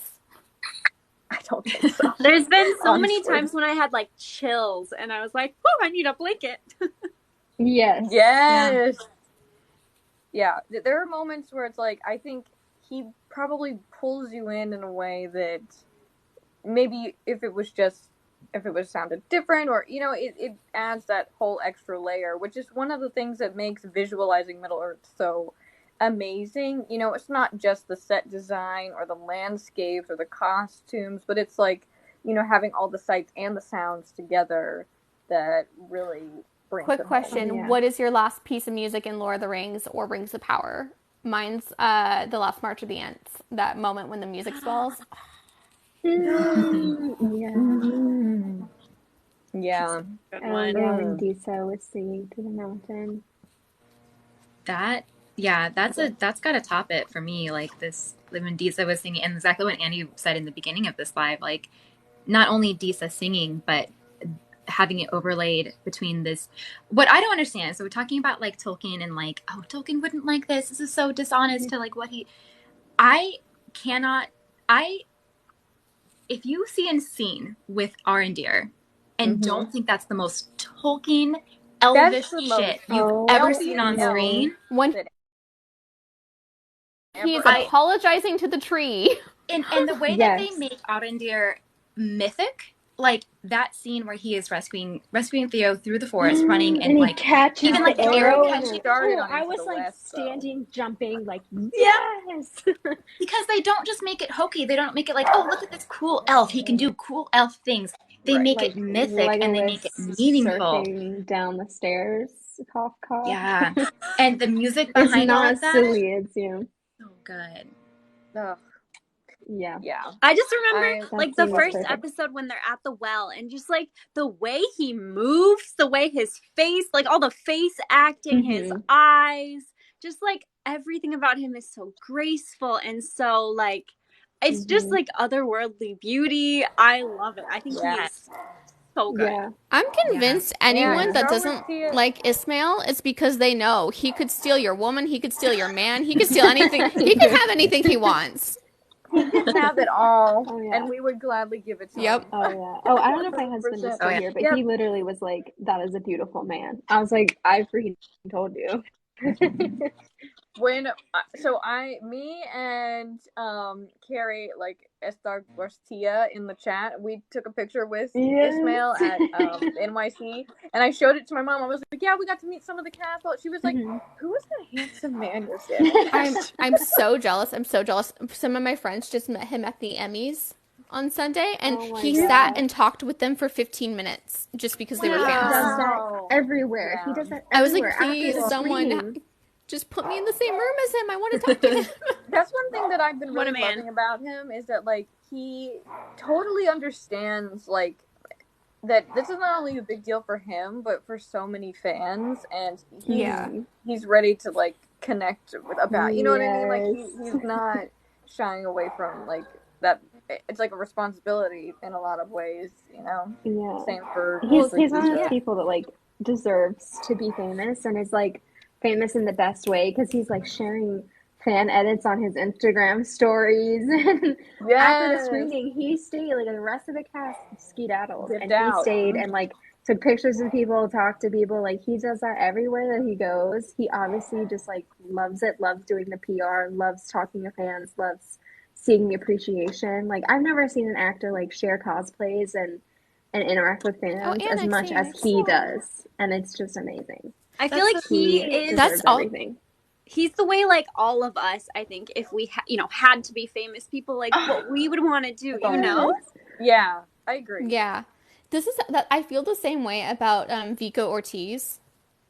Like, they're if you've seen What We Do in the Shadows, they are the same way. Oh, Annex. He's setting his little crowns, you guys. That's the cutest. Wow, thanks. Thank you. Annex is sweet. Annex, you are always telling people in lives not to spend coins. So I know. What? He's always like, stop giving me gifts. It's so crazy. So crazy. Yeah. Does anybody have any... I hate to say it, like, I do love Galadriel, but there are some things, like, going on with the writing of her that I was struggling with a little bit recently. I struggle with the characterization of her as kind of, like, a rebellious teenager going against the king. Mm-hmm. And, like, I understand she's going to be right in the end in one way or another, right? Like, she understands what's going on more than anyone else. And I know they're doing it to give her a character arc. I just feel like there's other aspects of her that I really, really want the show to explore. I would love to see her not just as, a badass warrior lady, but also she's a wife and mother at this point in the books. And I would love to see her, being all of those things and prove that you don't have to choose to be just one or the other. You can be everything. Yeah. Yeah, I would agree with that. And also just, like, her ability to... I mean, I know what it will get there, because that's, like, one of her biggest things in Fellowship is her ability to read people, right? And so it kind of did throw me when she's, like Halbrand is giving her advice about how to talk to the people of Numenor. And I was like, I mean, I'll like, get to why does it, Halbrand know more about Muriel than Galadriel does? Like, not only because he's a man, but also like she's so much older than him. Yeah, I was not as much of a fan of that conversation of theirs as I was their conversation in the last episode. Like, right. I kind of agree. I am struggling a little bit with like the way that other characters talk to her. Yeah. Like, I don't mind so much like her whole thing with Muriel in the courtroom where she's like, "There's a tempest in me." Like, I thought that was awesome. I like that. It gave me very much like, you will have a queen, not beautiful but terrible. Like, I totally got those vibes from that. But I don't know. Just sometimes, like, I think Elendil is the only character he's great. that I like the way that he acts around her so far. Like, everyone else, I'm kind of like, right. like even Elrond, I'm sort of like, put some respect on her name. Yeah, like I think Elendil's the only one who treats it's not just that she's seen the light of the two trees, right? It's that she is so damn gorgeous that Feanor wanted to put her hair in the Silmarils. You know what I mean? And not just that she's so gorgeous, but she's like a force to be reckoned with. And he recognized that. But she also is an excellent judge of character, like right off the bat, and was like, "No, Feanor, you're creepy and weird." That is why I hate the Halbrand is Sauron theory. I hate the Halbrand is Sauron theory, and I get they're kind of playing with the if you go looking for evil, evil will find you. But I think I will continue to say it is a disservice to her character because she is the person who can always, read the hearts and intentions. Oh my god, 40K likes. Y'all are nuts, but also I appreciate you. I don't know how to say both. Oh, look at Kelly with a little blush. That's cute. I'm gonna switch out. Okay. Who wants in next? Oh. Kelly. Can she do that yet, though? Yes, because she read the intentions of Feanor back in the first date, before. Right, so she should be able to. So she should already have that ability. Yeah. Oh, hey, we got Lee coming in. I feel like it's like plot stuff. Like maybe she has to be. Yeah. She has they're to be putting just on her on a hero's journey. Like, she has to find things out so they can. Yeah. Like, she has to find stuff out so that we can find stuff out at the same. Like, if she already knew it would be harder to tell the audience about everything, is how I'm saying that. Oh, thanks, Anna. Alex is going wild with these animations. Look, I've just joined. And already Jeff is trying to piss me off. That's Jeff's only job. That's Jeffrey for you. I'm not even reading the chat, honestly. I'm just letting y'all go for it. They're fast. Yeah. Oh, look at the pretty crowd. This mod team you've assembled is insane. They're like they're a good team. It's like I saw one like trolley comment, and literally half a second later it was gone, I was like, I've seen like 5 pop up, and then they're immediately gone. Oh, I haven't even seen any. So they have the Iron Hammer in here. Yeah, I mean, Jeff takes, so good. and I think Nick and Chris they're all taking their jobs very seriously. When I said 0 tolerance policy, like Jeff don't want anyone stealing his job. Who can ban people first? Oh, thank you. This is one of the best lives. I'm going to agree with that. I will concede. Yes, Sauron is a lot more powerful. Oh hell yeah! What a look for you, Andie. So Sauron is a lot more powerful at this point too. So that could speak to even him deceiving Galadriel. I just hate the Halbrand. I love Lee's theory that we haven't seen Sauron yet, and that we'll get a peek of him at the end. It's totally accurate. I really do think that it's going to turn out that he is in Eregion already. That's right. And like the show has wanted us to think, obviously, because they know we're going to be trying to work out who he is, and so they've put little things in to make us think. Because we talk, and then obviously that popularizes the show and stuff. But I really do think we might get like an ending where it's like Celebrimbor in his workshop or something, and he goes holding something. He's like, "Hey, what do you think about this, Anatar?" And then we just get like one shot of this hot elf guy, and then end credits, and then we have to wait. I've always thought that season 1 might end with like someone saying like, "My name is Anatar," basically. Like for a season ending like that, yeah, totally. I want the last word of the season to be Anatar. Yes. Like, so badly. I want the last word of the season to be Anatar. Oh my god. I just imagine us all like screaming. Just like I was gonna say. We will be screaming, but it'll be like amazing. Middle of the night for some of us, and we're all gonna hop on live and be like, exactly. I hope so. I'm watching it with Podwan's podcast, the last episode, and nice. Pep, I don't know if anybody knows Thanks, Element Anna. 7. See you later. So I am so there will be so people will be woken we might up. actually hear your screaming at the time it happens. Yes. Just the scream heard around the world. Did you guys see that they are doing a combined Wheel of Time and like Rings of Power session at New York Comic Con? Really? Yeah. I didn't It's see like, that. Yeah. You posted it in the Discord. I remember now. Yeah. So instead of having like 2 1-hour panels, it's like 4:15 to 6:15. Yes, you there, girl. Good luck keeping the conversation. There's going to be so much to talk about. I know, and it's like, okay, so I have to stand in line and wait out the Wheel of Time part. I mean, I haven't watched Wheel of Time at all. I don't know anything about it. Me neither. So it would just be like us zoning out at the do you know which day it's on? Friday. Panel. Oh, okay. So yeah, we'll just be like zoning out at the Wheel of Time bit, and then back to Rings of Power. Yeah, maybe we can just like bring snacks and like chill during the first part. I'm gonna need all y'all who are going to New York Comic Con to go to the Wednesday panel for Netflix. So you can tell me what's happening because I cannot go. What's on Wednesday?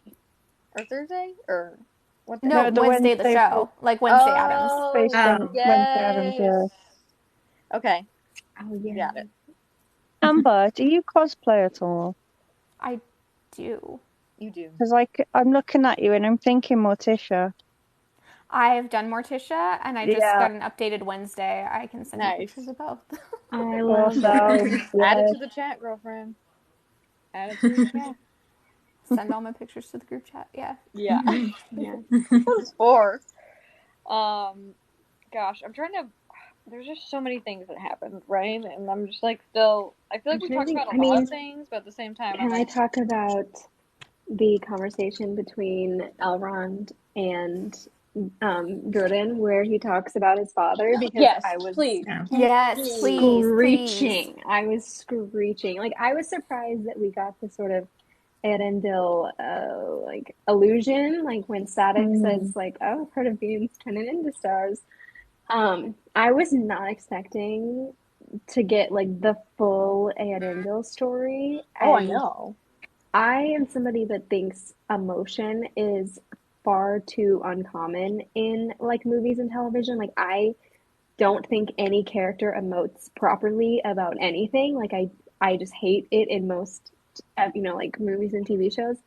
So the fact that we got to see Elrond actually kind of, I don't know, like he didn't cry, but he teared up a little when he was saying that he wished he could have one more conversation. That he was very emotional, and yes, wow, I love that so much. I think Newbetter said this was a really good episode for like people who love the lore, and there was so many, like when Arondir says, "I was born in Balerion," I was like, "Oh my god. We go to the Balerion mention." And then when Adar says to him, asks him if he was born at the mouth of the river, and he's talking about the havens of Sirion, and it's just like, and then all the stuff in the room with the Palantir was just insane. Like towards axe, towards shield. Oh my gosh, shield.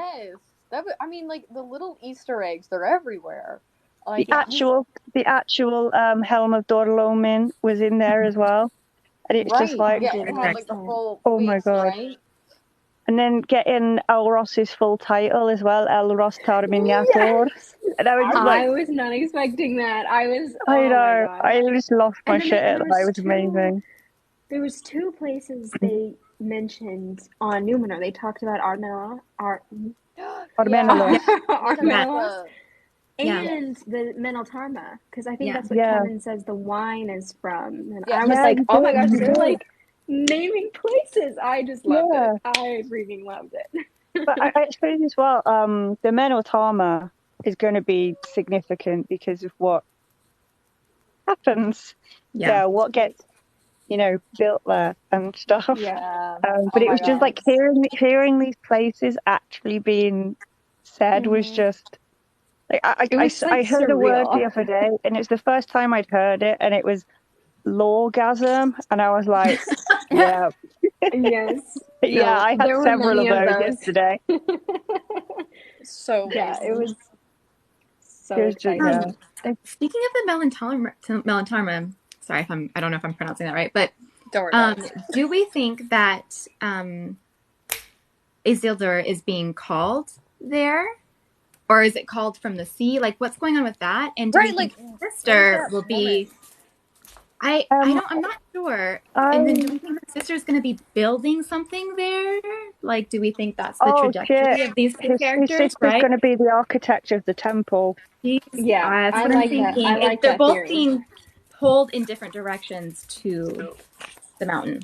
Right. Mm-hmm. Right. And I think I'm thinking that the voice calling Isildur might be meant to be his mom, just because of the fact they mentioned his deceased mother in the episode, and it's like there must have been a reason for them to mention that.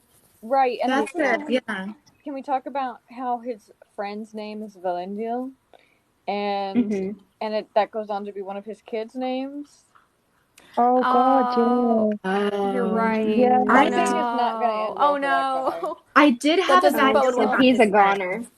Yeah, that does not bode well for his friend. Yes.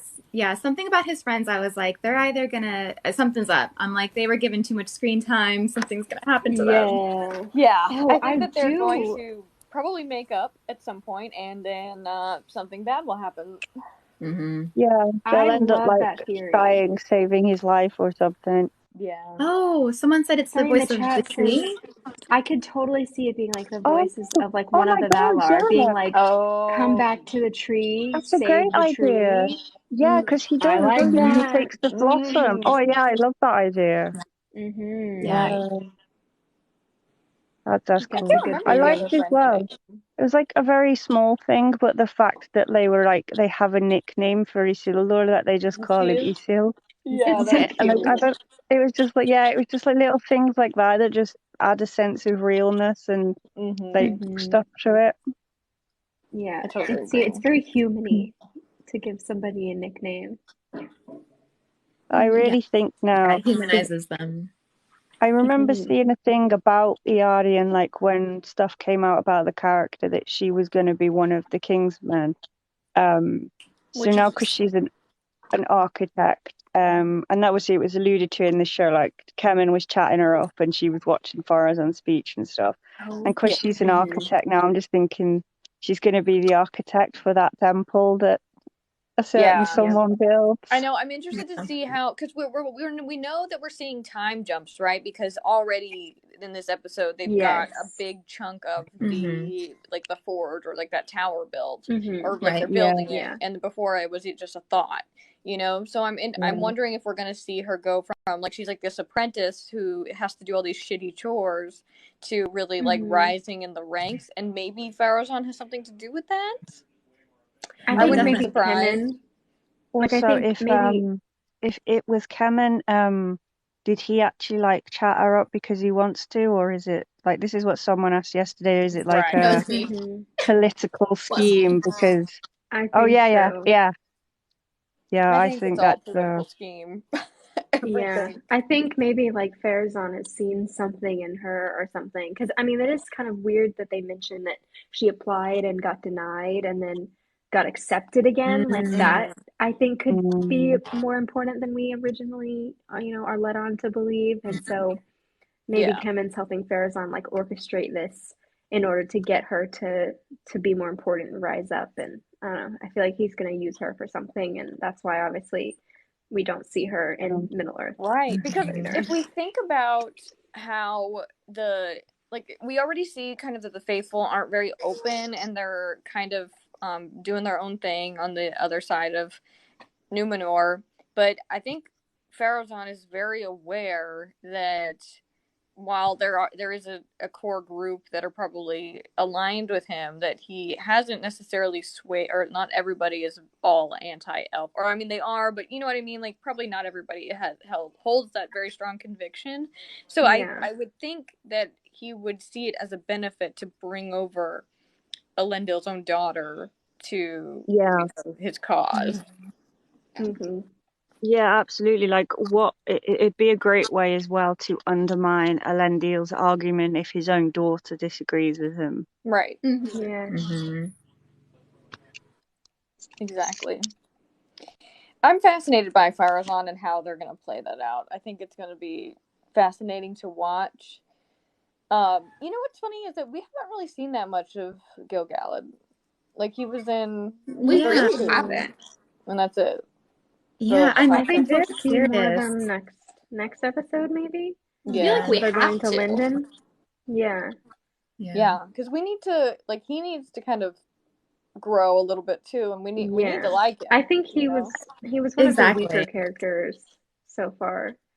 Was he in difficulty the second episode, or was he literally only in the first? I can't even remember. The first two blend together. He was in the second. I think he was in the first two. When does he introduce Elrond to Celebrimbor? Because that's the last time I remember seeing. At the end of episode 1, right? Oh, dang. Yeah, he was in the end of episode 2. Oh, I don't know. I'm sure the last thing we saw of him was him picking up the leaf that had like the leaf. Oh yeah. The taint in it after that was episode 2, right? That was episode 1, wasn't it? Because the thing had just gone over. Okay. I know Nick's saying he was in 1 and 2, but either way, yeah. He's but even those brief glimpses. Oh no, it's just 1. Just so one. like, he's not really been around, but I need to see more of him. I need to. Because at the minute, I don't think like him. Yeah. What was that, Kelly? I need to like him. We need to. The songs that are sung about him, we need to get that sort of that character going, because I don't see it yet. Yeah. No, exactly. It's like we've seen so brief of him, and what was there was him basically like talking really disrespectfully to Galadriel, and then doing that whole kind of little going home, which was a bit cheesy to me. Like, I didn't like that so much. I need to love Gil-galad. Like, I need to love Gil-galad. So hopefully he'll be in it again soon, and we'll start seeing him. You know, that great king that we all know and love. Yeah, I hope. Hurt Nori, be sorry. Hurt Nori, be sorry. Yes, this is. I'm adopting that. Nori, be sorry. We'll get that trending ASAP. Yeah, I mean, we're definitely gonna see the Harfoots next time. I'm just so fascinated by how the Stranger is coming into play with their story. I'm so confused by him now, though. The bane of my existence. That's what I'm just waited out. The Stranger is Mephisto. Yeah. Starts there. Stand by that. Mephisto's got to turn up in something eventually, right? Because there was, in the first 2 episodes, there was stuff that made him seem like, the way I described it was like an anti-Gandalf, because there was stuff that was so similar to Gandalf, but then with like the sinister twist to it, like with the fireflies. And there was the thing about the fire around him wasn't hot, which ties in with Galadriel and heat and cold and evil and stuff. But then since then, he seems like he's nice, and like he actually sees Nori as a friend and helps them. And now I'm just so confused because I don't know. I don't know anymore. I don't know either. I can't even theorize about him because I'm just like, I don't know. We'll see. That's where I'm at too. I think that they're definitely misleading. Like, they're misdirecting us, and he can be Gandalf, he can be Blue Wizard, he could be Sauron still, I think, is a possibility. But it's we just gotta go on the ride. Yeah. Speaking of that, it's interesting that the old man and the village thinks that the meteor is a sign of Sauron's return. Yeah. Yeah. But I think that's just a common thing that happens. Like people see things like that, and if they want to interpret it, if they're waiting for something, they'll see it as a sign like that. Like at the very beginning of Game of Thrones, there's a comet, and like it shows how people all around the world are seeing it and interpreting it for them. And it's like in real life history, which I again mentioned the other day, it's like William the Conqueror nearly didn't invade England, and then he saw Halley's Comet going over and took it as a sign from God. So I think I don't know if it's like he knows anything to know for it's actually any connection to Right. Sauron, or he's just like interpreting it that way. It's just But then there's interesting. also, Like, it makes me wonder what Sauron's narrative was to the people that he's obviously like swayed in the past. yeah.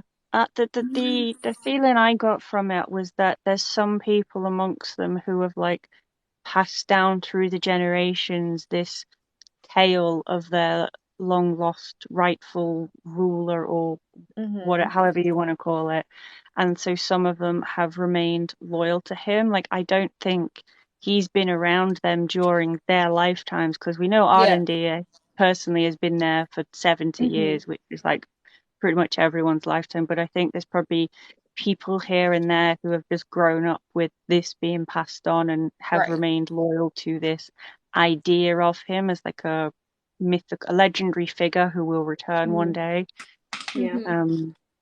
And that obviously that guy is one of them, but who knows how many others are of them. Yeah, it's an interesting point, because I feel like we're getting two kind of sides of that coin, whereas like you in the Pharazôn speech you kind of see how they talk about themselves, like the whole Elros as like defeating Morgoth thing, that's like totally revisionist history, but then the same thing with the men of the Southlands, and the ones that do care about Sauron, or are still kind of like hanging on to that idea about just how these tales change and like the truth becomes legend. I mean, very prologue of Fellowship of the Ring, right? Like how things change as like you play that game of telephone over time, and how you develop these broader myths and everything. I think it's a really interesting idea that they're playing with, and I'm interested to see how it pays off. Absolutely.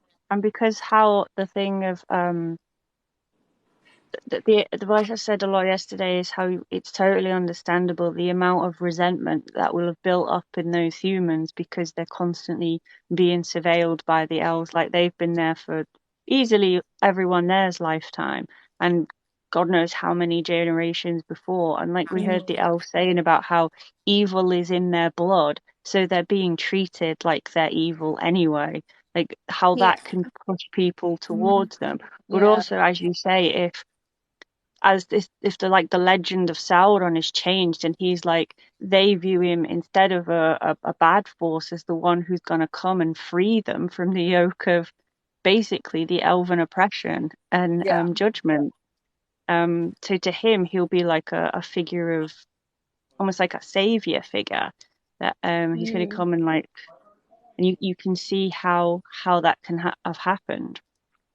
And you can't, I certainly can understand why, especially in the first episode, the younger guy in the pub who was having a go at Arendir, and like you can understand why they have so much resentment to Arendir and the elves, because they've not done anything wrong in their lifetimes. Probably their great grandparents never did anything wrong, but it's for something 1,000 years ago that they're still being like held responsible for as if they personally did it, and need to be watched over like naughty children.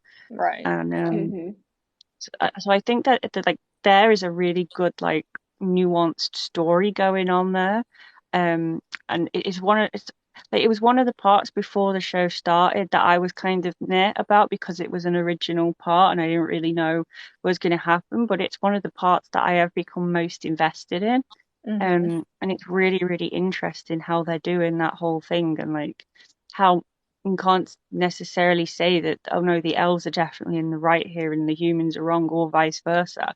Because now, as people have been saying, well, it turns out in a way the elves might have been right, because clearly that old guy was still a Sauron sympathizer, you know? So it's like it's there's a lot of it's like nuance they're to both it, not wrong, you know, but they're both not right as well, you know? Yeah, exactly. Exactly. I'm very, and that's one thing that I will say, like, I went in being like, fuck yeah, give me all the Galadriel scenes, but now I'm kind of like, I'm so interested by these new characters that they built, and it just puts into perspective how much room there is, how much story there is to tell in the Second Age that isn't necessarily, like, lined out, you know, like, dictated by Tolkien, but that they feel some of the most Tolkien parts to me.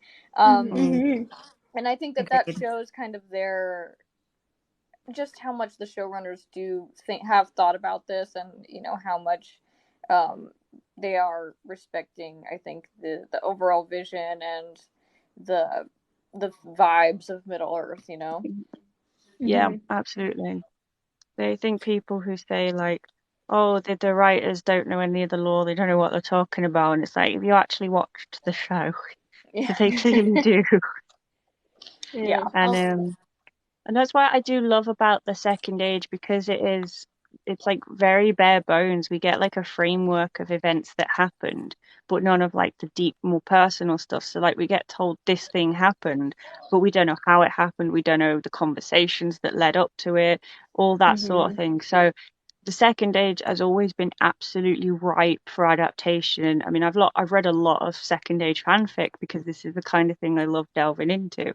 And people say, "Oh, the Amazon show is just fanfic," and it's like, well, basically every adaptation of anything is glorified fanfic.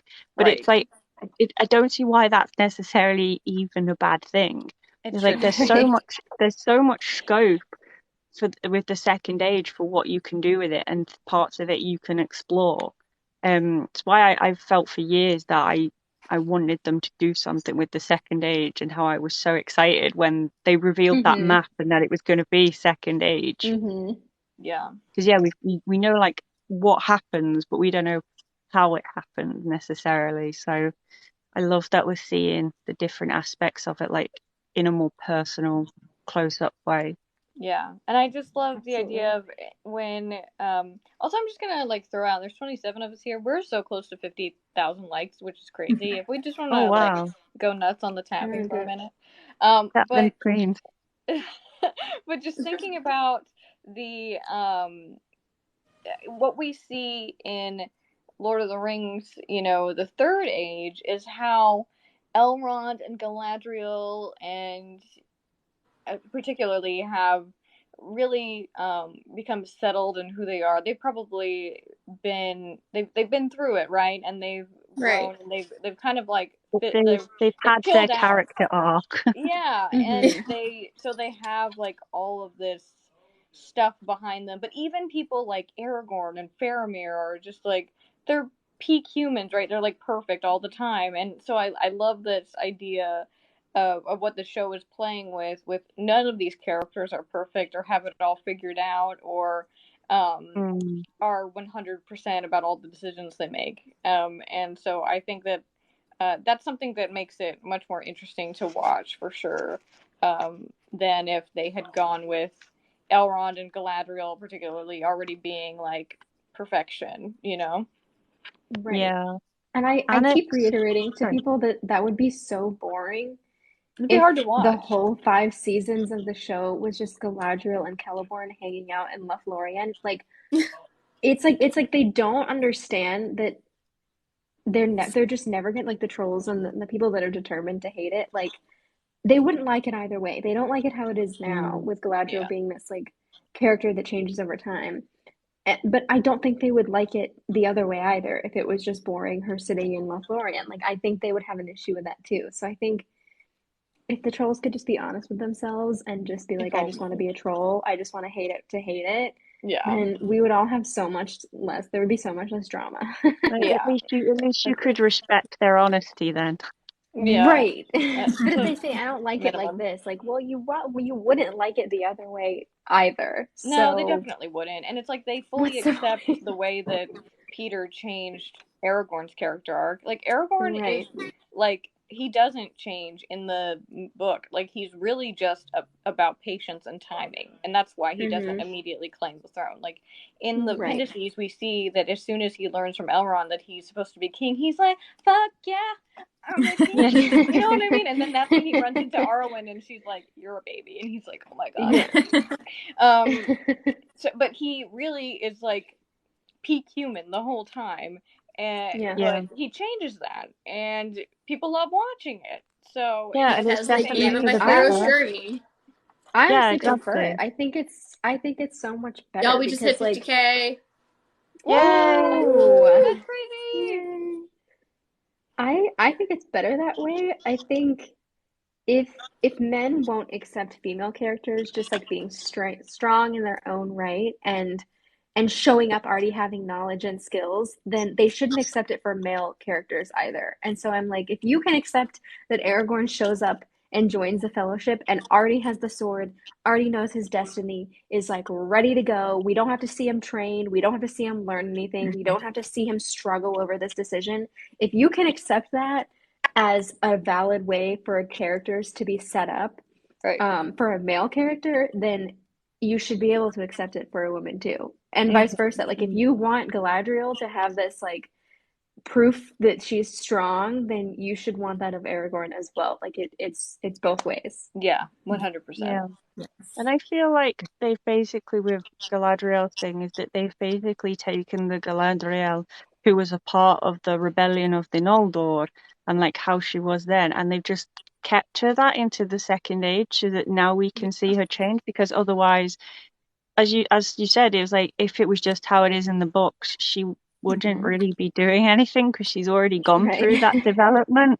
So yeah, they've just basically delayed that a bit so we can see it happen, and it's a perfectly fine change. And it's again this thing about you have to see it from a filmmaker's perspective of they need to have interesting characters that we can like see and like, so it makes sense.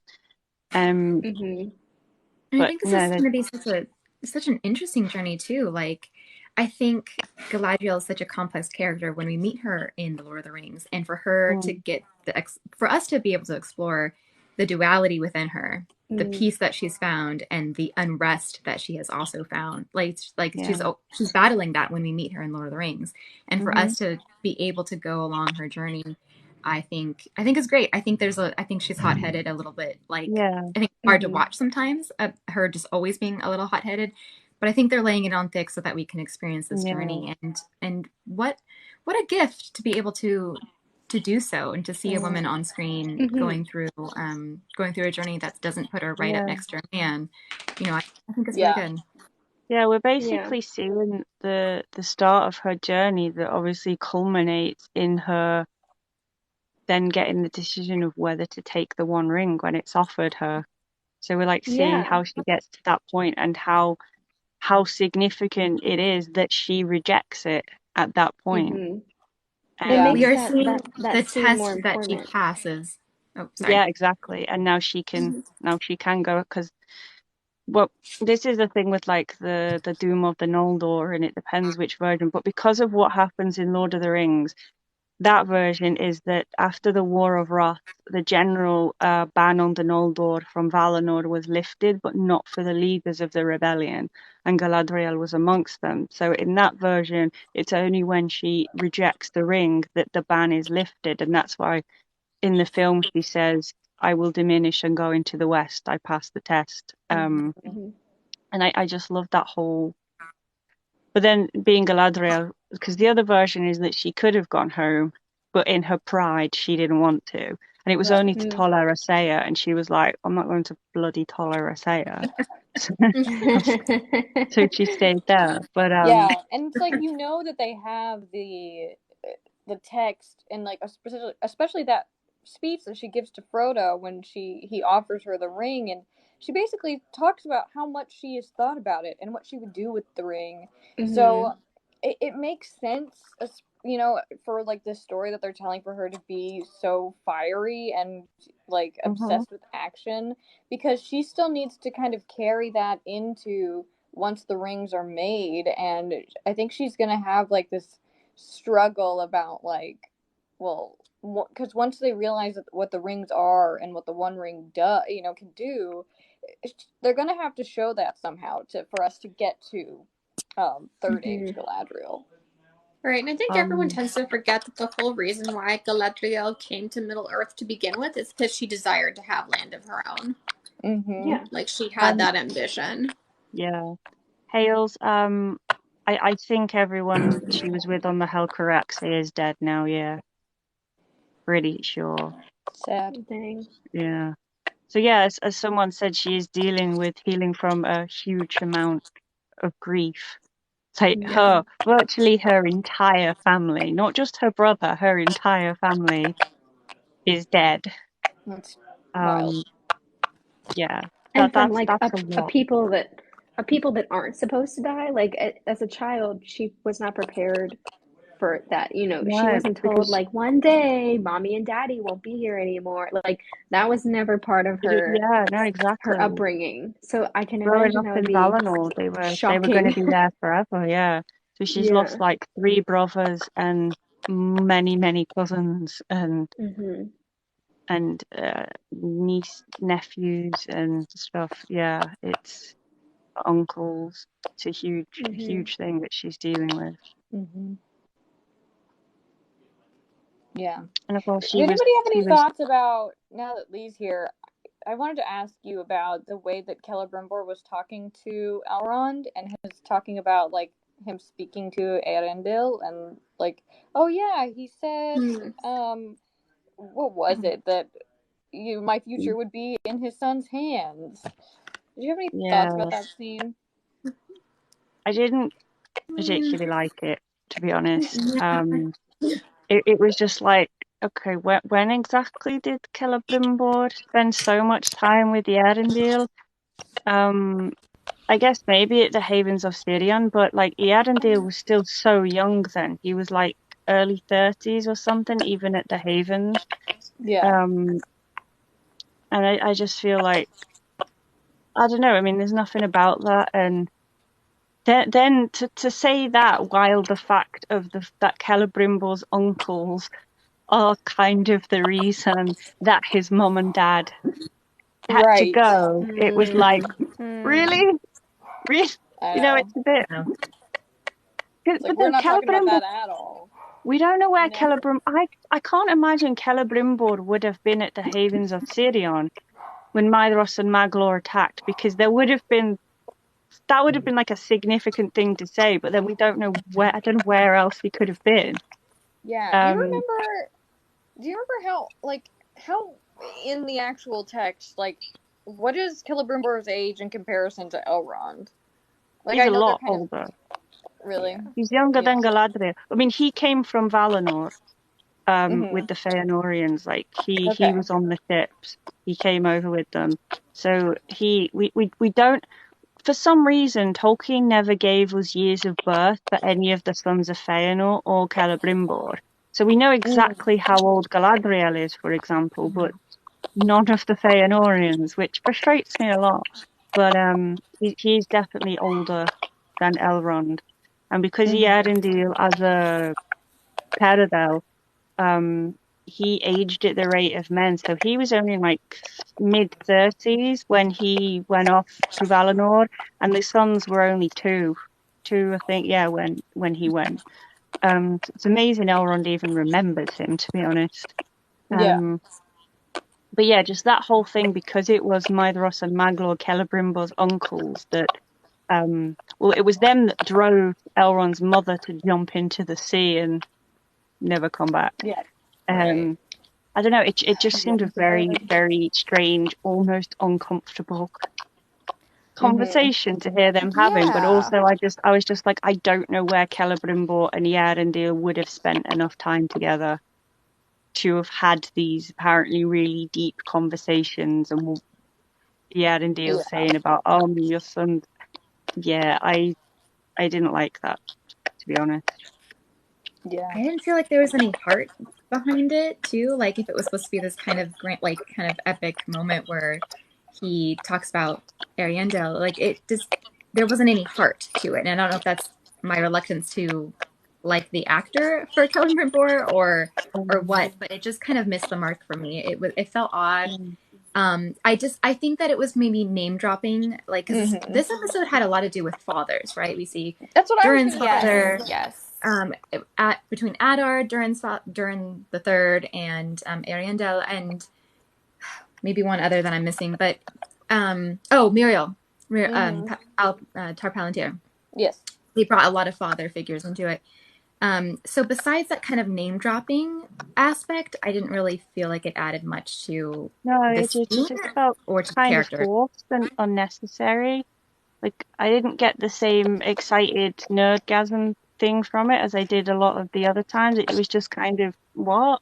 Thanks, Samuel. I don't really know. The comments are saying he left Gondolin with Tuor and Idril, so he must have been at the Havens. But if he was at the Havens, I can't imagine that there was never any kind of thing between, because his uncle's attacking and killing people there, and I don't know. It's just a strange thing. Yeah. I don't know, but I didn't like that scene. It as Kelly said, it just didn't land well with me in any respect, really. It just seemed kind of weird and forced, and just that very line about, he said my fate would be in his son's hands, and that felt very like clunky dialogue wise and quite corny, and I just there's a few things that they do with the dial. I feel like they haven't. I'm very interested to see what happens with season 2, because I feel like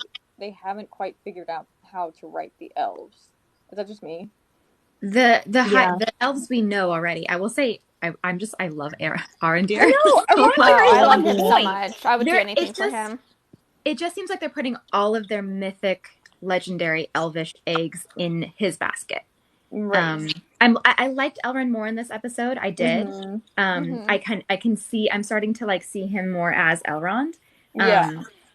But I think that it's a swing and a miss for Gil-galad and Celebrimbor and she's here. Let us know if you want to jump in, Mary. Yeah, absolutely. It seems like they don't know the high elves are definitely the weakest part of it, and that makes me really sad. I hope they can find their footing with them a lot. But yeah, the dialogue and stuff with them has been very, the weakest part. Like I said before, that the whole they are going home from Gil-galad just had me cringing a bit in the cinema. Sapphire's watching the episode right now. It was it's strange. But on the other hand, it's like as we were saying, they've done Ardendir so well. Yeah. Like it's interesting. Which I was thinking about it, and I am grateful for, because what a great move to make an added character, especially an elvish character that is played by a person of color, like to give him the best writing and the best elvish, the most Tolkien, in my opinion. I'm obsessed. This added character is inarguably good, in my opinion, and I do appreciate they did that. I think it's a smart move to be like, no, we added this character, but there's no arguing that he is just not one of the most Tolkien aspects of this show. So while I am hoping to see more of that for the elves that we know and love, I do think it's a smart move to kind of make sure we know Arondir. I think we could say the same thing about Disa, though. Oh yeah. So what a large middle finger to everyone who was so mad about their inclusion. Yeah. They're so fun. Arondir and Disa, two of the best characters in the whole thing. Yeah. And Durin and Disa's relationship is so fucking precious. Like they are so affectionate, and I love it. The way she had his back. Yes. She's like, I didn't like lying to Elrond about that was rough. But and then sure. I love that Elrond he was like, you were protecting my friend. Not you were protecting your husband, you were protecting my friend, or you were lying for my friend. That's true. An important distinction. Yeah. Mm-hmm. I was like, oh, by that too. Yeah, and that good. that Mings said in the comment there that the dwarves aren't just there as jokes and the humor, because that is a thing a lot in the Peter Jackson films that like, I mean, it was kind of annoying me that Gimli just seemed reduced to the comic relief character.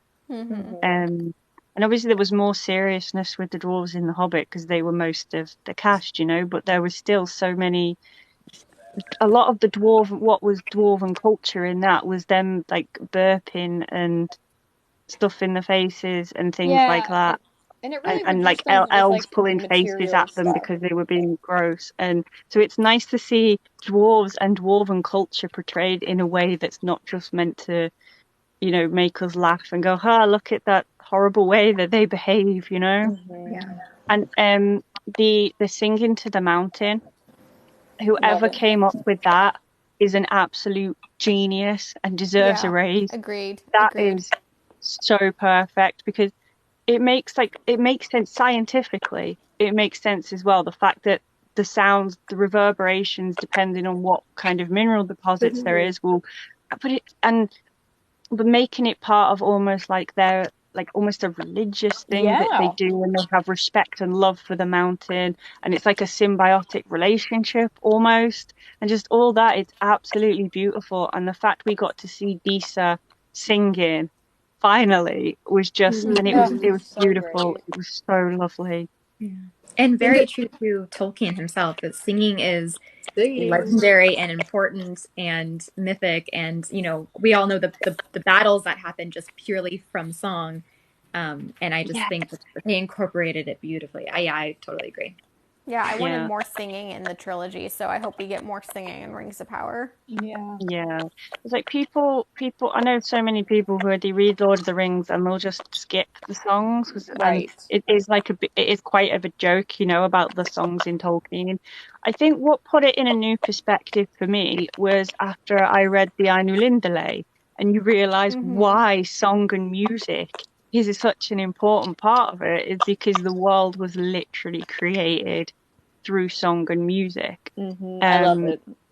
Yeah, and then it becomes like such a MC be skipping the songs. That's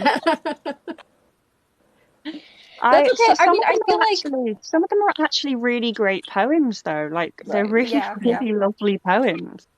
There's some times where it's like, I mean, I feel like I can feel my evolution of like my enjoyment of Lord of the Rings by how I think about the songs and the poems and the chants, you know, like when I first was reading them, I mean, we read them and it was me and my mom reading them together, right? So, but then there would be times where be like, there's like Elvish in it. It's like, what do I even say? Like, this is my first time reading it. I don't even know what's happening.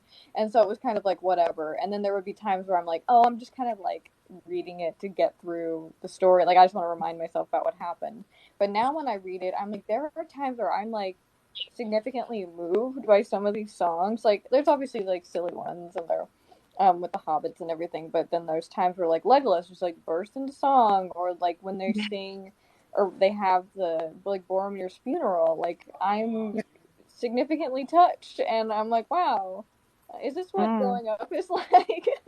Like Bilbo's song about Gil-galad in Rivendell kind of just like shows how like of a revered figure Gil-galad was. He's like, although I always find that interesting because Bilbo sings about him as almost like a long lost mythical character, like how we might think of King Arthur or something, I don't know. And he's singing, but where he dwells now none can say. And then it's like Elrond next to him, who was like literally his mate. And it's just like that contrast of like this distant, ancient, mythical figure and Elrond who personally knew him. And I just love that contrast in it, which again, just testament to elves, the difference between elves and mortals again. But yeah, the songs in it are. Another thing is with the songs in Lord of the Rings, I mean, a lot of things, but particularly the songs. So you know how the elves are always singing Ar Elbereth Gilthoniel? Yes. And then after you've read the Silmarillion and you read Lord of the Rings again, and suddenly you're like, holy shit, I know who they're singing about now. That's Barda. And like, this is why I always tell people to read Lord of the Rings, then read the Silmarillion, and then read Lord of the Rings again, because it's a completely different experience. Oh, I'm sorry you gotta go, Rangers Gear Shop, but thank you for stopping by. Thanks for hanging. I know, and I see that Tim has dropped in. He was fully, I don't think I'm gonna be here, but have you seen Jeff comment? I want the last line of the season to be by the stranger, and I want him to say Hadel. Lord. Do you imagine if they actually do this after all this? Oh my goodness.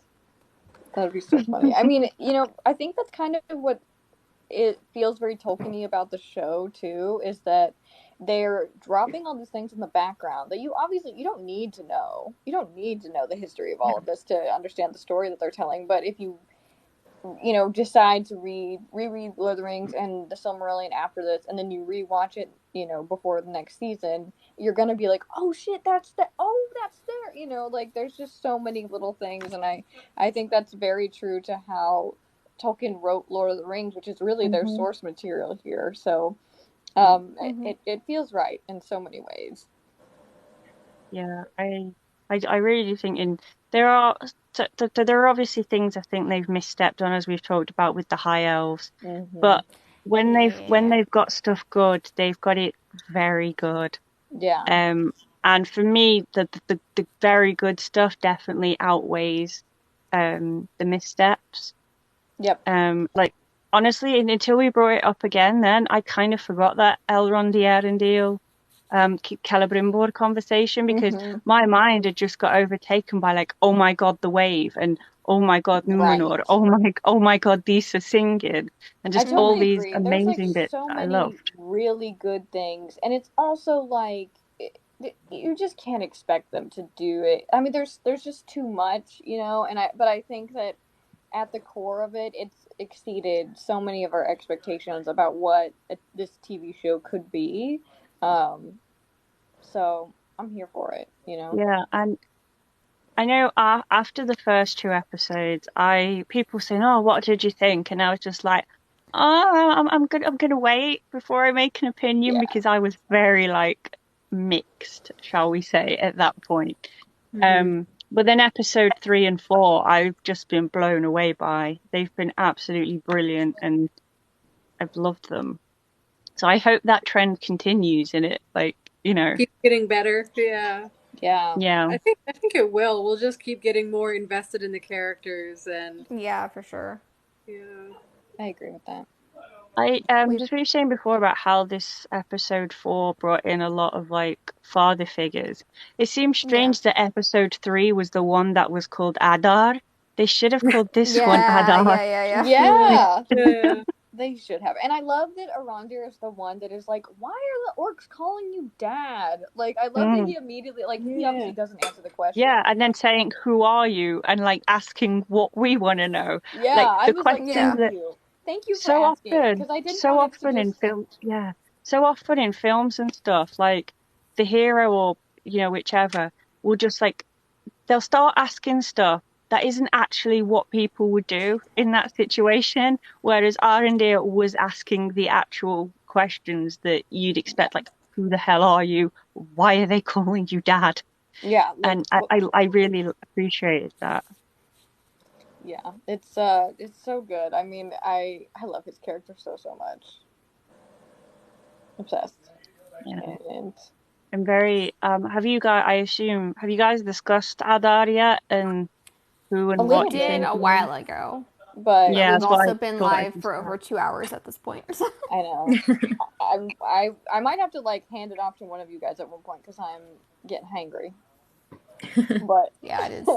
But yeah, if we want to talk about Adar one more time, I think that's fair. Because with his character, it's like, I mean, I'm getting Servant of Sauron vibes, right? He's definitely being promised that he can become a god somehow. Yeah, which is wild. Thanks, that was a very interesting line. I'm not a god yet. Because the fact that he even thinks that that's possible, I'm like, okay, somebody like Sauron is somebody's lying to you. Yeah, but it's funny because he thinks that everyone else is being lied to. Like that was one of his things. Like you've been told so many lies that like the Earth has to be undone to fix it. I'm like, isn't that kind of how it works in life, though? Both sides always think that they know the truth of any argument, of any situation. Yeah. Yeah, absolutely. That's true. I just think I'm very interested by the fact that he seems to be Noldor because he's got the same like patterns on his thing there and the stars.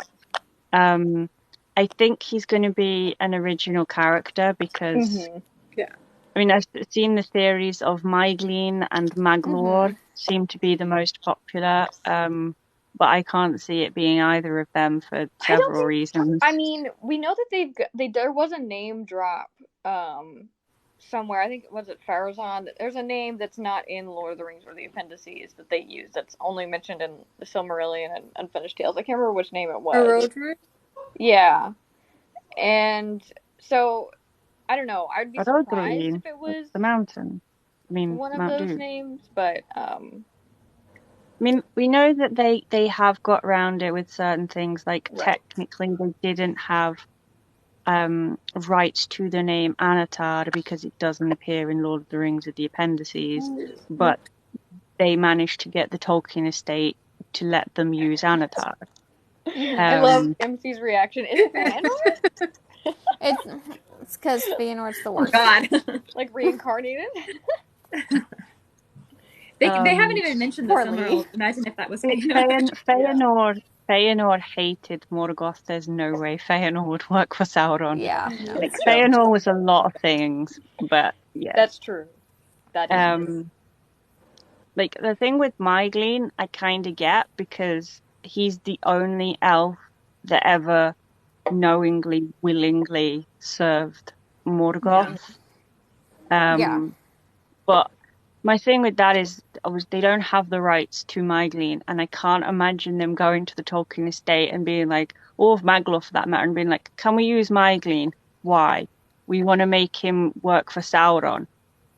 Don't think the Tolkien estate would react that well to that idea, personally. Right. I mean, they did. One of the things that I find really interesting about the showrunners is that the fact that they convinced Amazon to hire them with relatively little to their name, right? Mm-hmm. So no showrunning experience to their name. Yeah, so which they have so they have the powers of persuasion, I think. So I think you're right in that that's a stretch, but I think that possibly they could have. I don't know. Who knows what they could have convinced. Right. I think it's hard to be like, we're gonna take this character and who died, and then we'll make it so he didn't die. Like that's also really risky.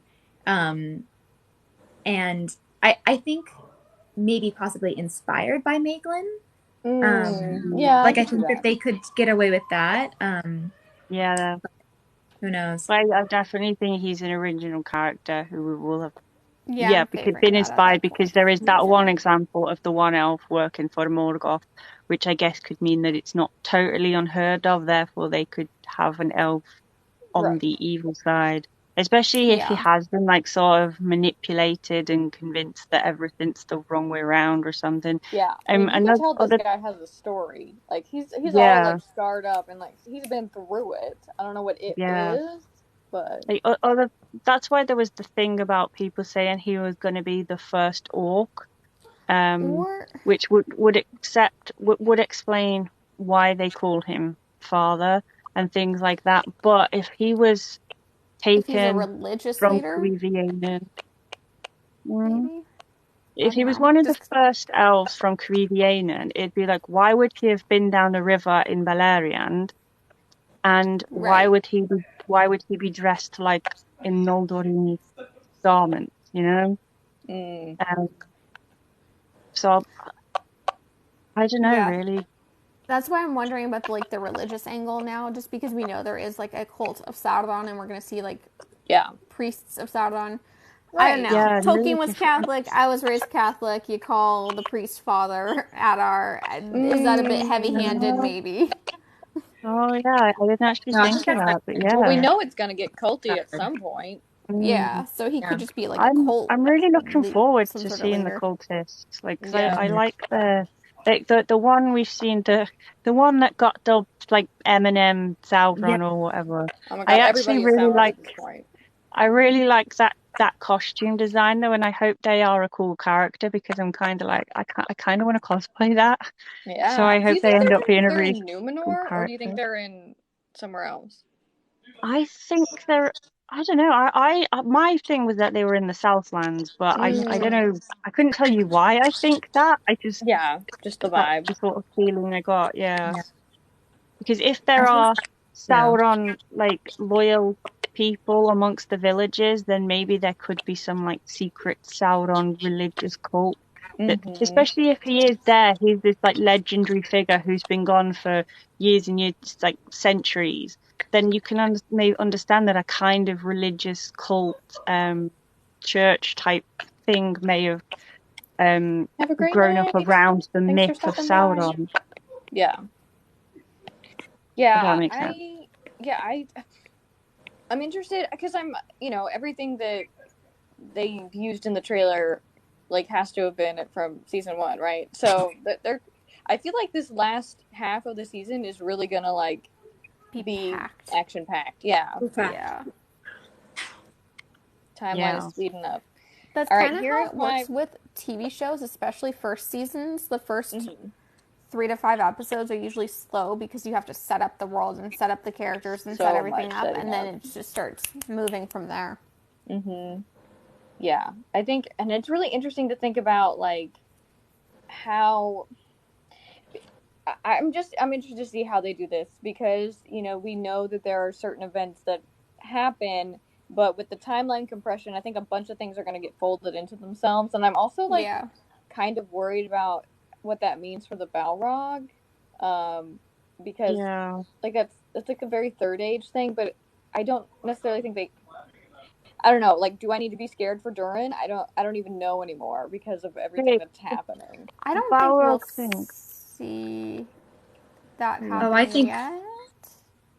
I think for sure we're going to see the end of Khazad-dûm. Like, they're gonna fold that right in. I think they're just gonna pull that right in. I think we have to see the destruction of all of these cities that we're seeing in their glory. So that's Numenor, that's Khazad-dûm, Eregion. Like we're gonna have to see these characters go. I'm going to be honest, I will be annoyed if they have Khazad-dûm destroyed this early because it doesn't get destroyed until the Third Age. Like, when the whole War of the Elves and Sauron happens, the thing is with Khazad-dûm, they shut their doors and lock themselves away from it and don't help. But it's the Balrog thing, like, after seeing the first 2 episodes and me and Annex had that 3-hour discussion about the stranger, basically. And when we ended up convincing ourselves that the stranger was a Balrog, and one of them was that we know there's the Balrog in it because of the trailer, but everyone's obviously going to go, "Oh my God, Durin's Bane," but that's just they want you to think that, and then it's going to end up no, the stranger is the Balrog, and the Balrog is going to end up like incinerating the Harfoots. Don't do that to me. Oh my God! But it's interesting because I don't know if this is real, but it almost kind of sounds like there's a roar in that mine collapse. I know all the dwarves get out of it, but it almost sounds like does seem to be hinting at that, doesn't it? That they are doing the delving too greedily and too deep. Right. Thing. Yeah. I know Josh kept saying it the whole episode. They've only just discovered Mithril, so they haven't really had time to get enough of it yet to all the stuff that gets done with Mithril. There could also be a big time jump, right? Yeah. Like in between season 4 and 5, maybe like as we get to the Third Age. Like I think we're gonna get to the Third Age, right? Well, we're gonna definitely see the end of the Second Age in the Last Alliance. Yeah, so maybe that's the end of season 4, and then season 5 is about Third Age stuff kind of happening and characters settling into where they. I don't know. I think the series will end with Disaster of the Gladden Fields. I think it was Annex who said he thinks the last shot of the series will be Deagle's hand grabbing the ring Grabbing at the ring. the bottom of the 100%. Andie. Or Totally it just could. be I mean, the river. I don't know if yeah. it'll go like as Oh, far. just falling. Yeah, Yeah, falling into the falling river. and being lost. Yeah, And then yeah, Galadriel's voiceover starts. yeah. Right, Ja, like, maar And then we best just start it daaraan. all over again. Yeah. yeah. I'm interested to see how they do that, because they do have, we have a lot of stuff that happens in the Third Age between that and Frodo or even Bilbo, So I don't know how much Third Age stuff they're going to tell. But I don't know. I don't know what they're gonna do. But I just hope that they're clearly thinking about this a lot. And I don't know. I'm interested to see where they goes, but I am nervous about it at the same time. I never really considered it before. Like my brain has always been that it's going to be entirely second age stuff and will end with the ring being lost. But I guess since it's a show about rings of power, they could technically go on and do stuff about the Nazgul and like the whole war between Gondor and Arnor and Angmar and stuff. Like I don't think they will, but it's still like It better be a related to spinoff, rings though. of power. I was totally watch that as well. Yeah, I want those wars. Like, we'll see the Nazgul start in the show, and then they go on and live their best life. Something like that. So, but no, I will. Guys, I will honestly, if we see 2,000 likes. I feel like we should get to 60K at least. We're so close. Oh yeah, we are. Yeah. I think my internet is also being shitty at the same time. So there we go, 60K. 60K. Good job. So, if one of you wants to host like a part 2, I think that's great. You're tapping out. Step out. Yeah, no, that's fair. Thank you for hosting us. Yeah, thank you. Thanks, Andie. Lovely people. Everyone, are you guys gonna keep going? Because we'll tell you to go. If you get going. I can't hear what Amber's saying I either. feel good about stopping. I think it's all just messing up at this point. There we go. You're back. The House of I Cards can hear is Amber. probably... No, that's nothing. However, I can't hear Andie Callie, now, but give everyone the information about the Discord rewatch. Sorry, what was that? The Discord. Discord? Yes. So, is it in your bio? The link to our Discord? Yeah. So yes. everyone here who wants to join us, we'll start at 5. So in an hour and a half. Yeah, and then we'll do a rewatch party on the Discord. And we will talk through it, and we will all yell about the Easter eggs and scream at the same thing. And yeah, it's always lots of fun. Yeah, so, 5 Eastern, 2 p.m. Pacific. Awesome. Okay. So, link in bio. 10 p.m. Okay, great. Thank you so much, everybody. This has been lovely. Thank you for all the conversation. Appreciate all of your perspectives. Love each and every one of you, and thank you everybody for tuning in. I'm glad I was able to join for the end as well. Yeah. Yay, Lee. Me too. Well, we'll do it again next week. We'll see you all there. We'll be talking about episode 5. I might not. Okay. Next week is my day at birth, so I'll pop in for a bit. We'll send you cake. Well, happy birthday. Yay. Early birthday. Yeah, virtual cakes. Yes. Nice. Okay. Awesome. We'll see you guys soon. Thank you. Bye. Thank you all so much.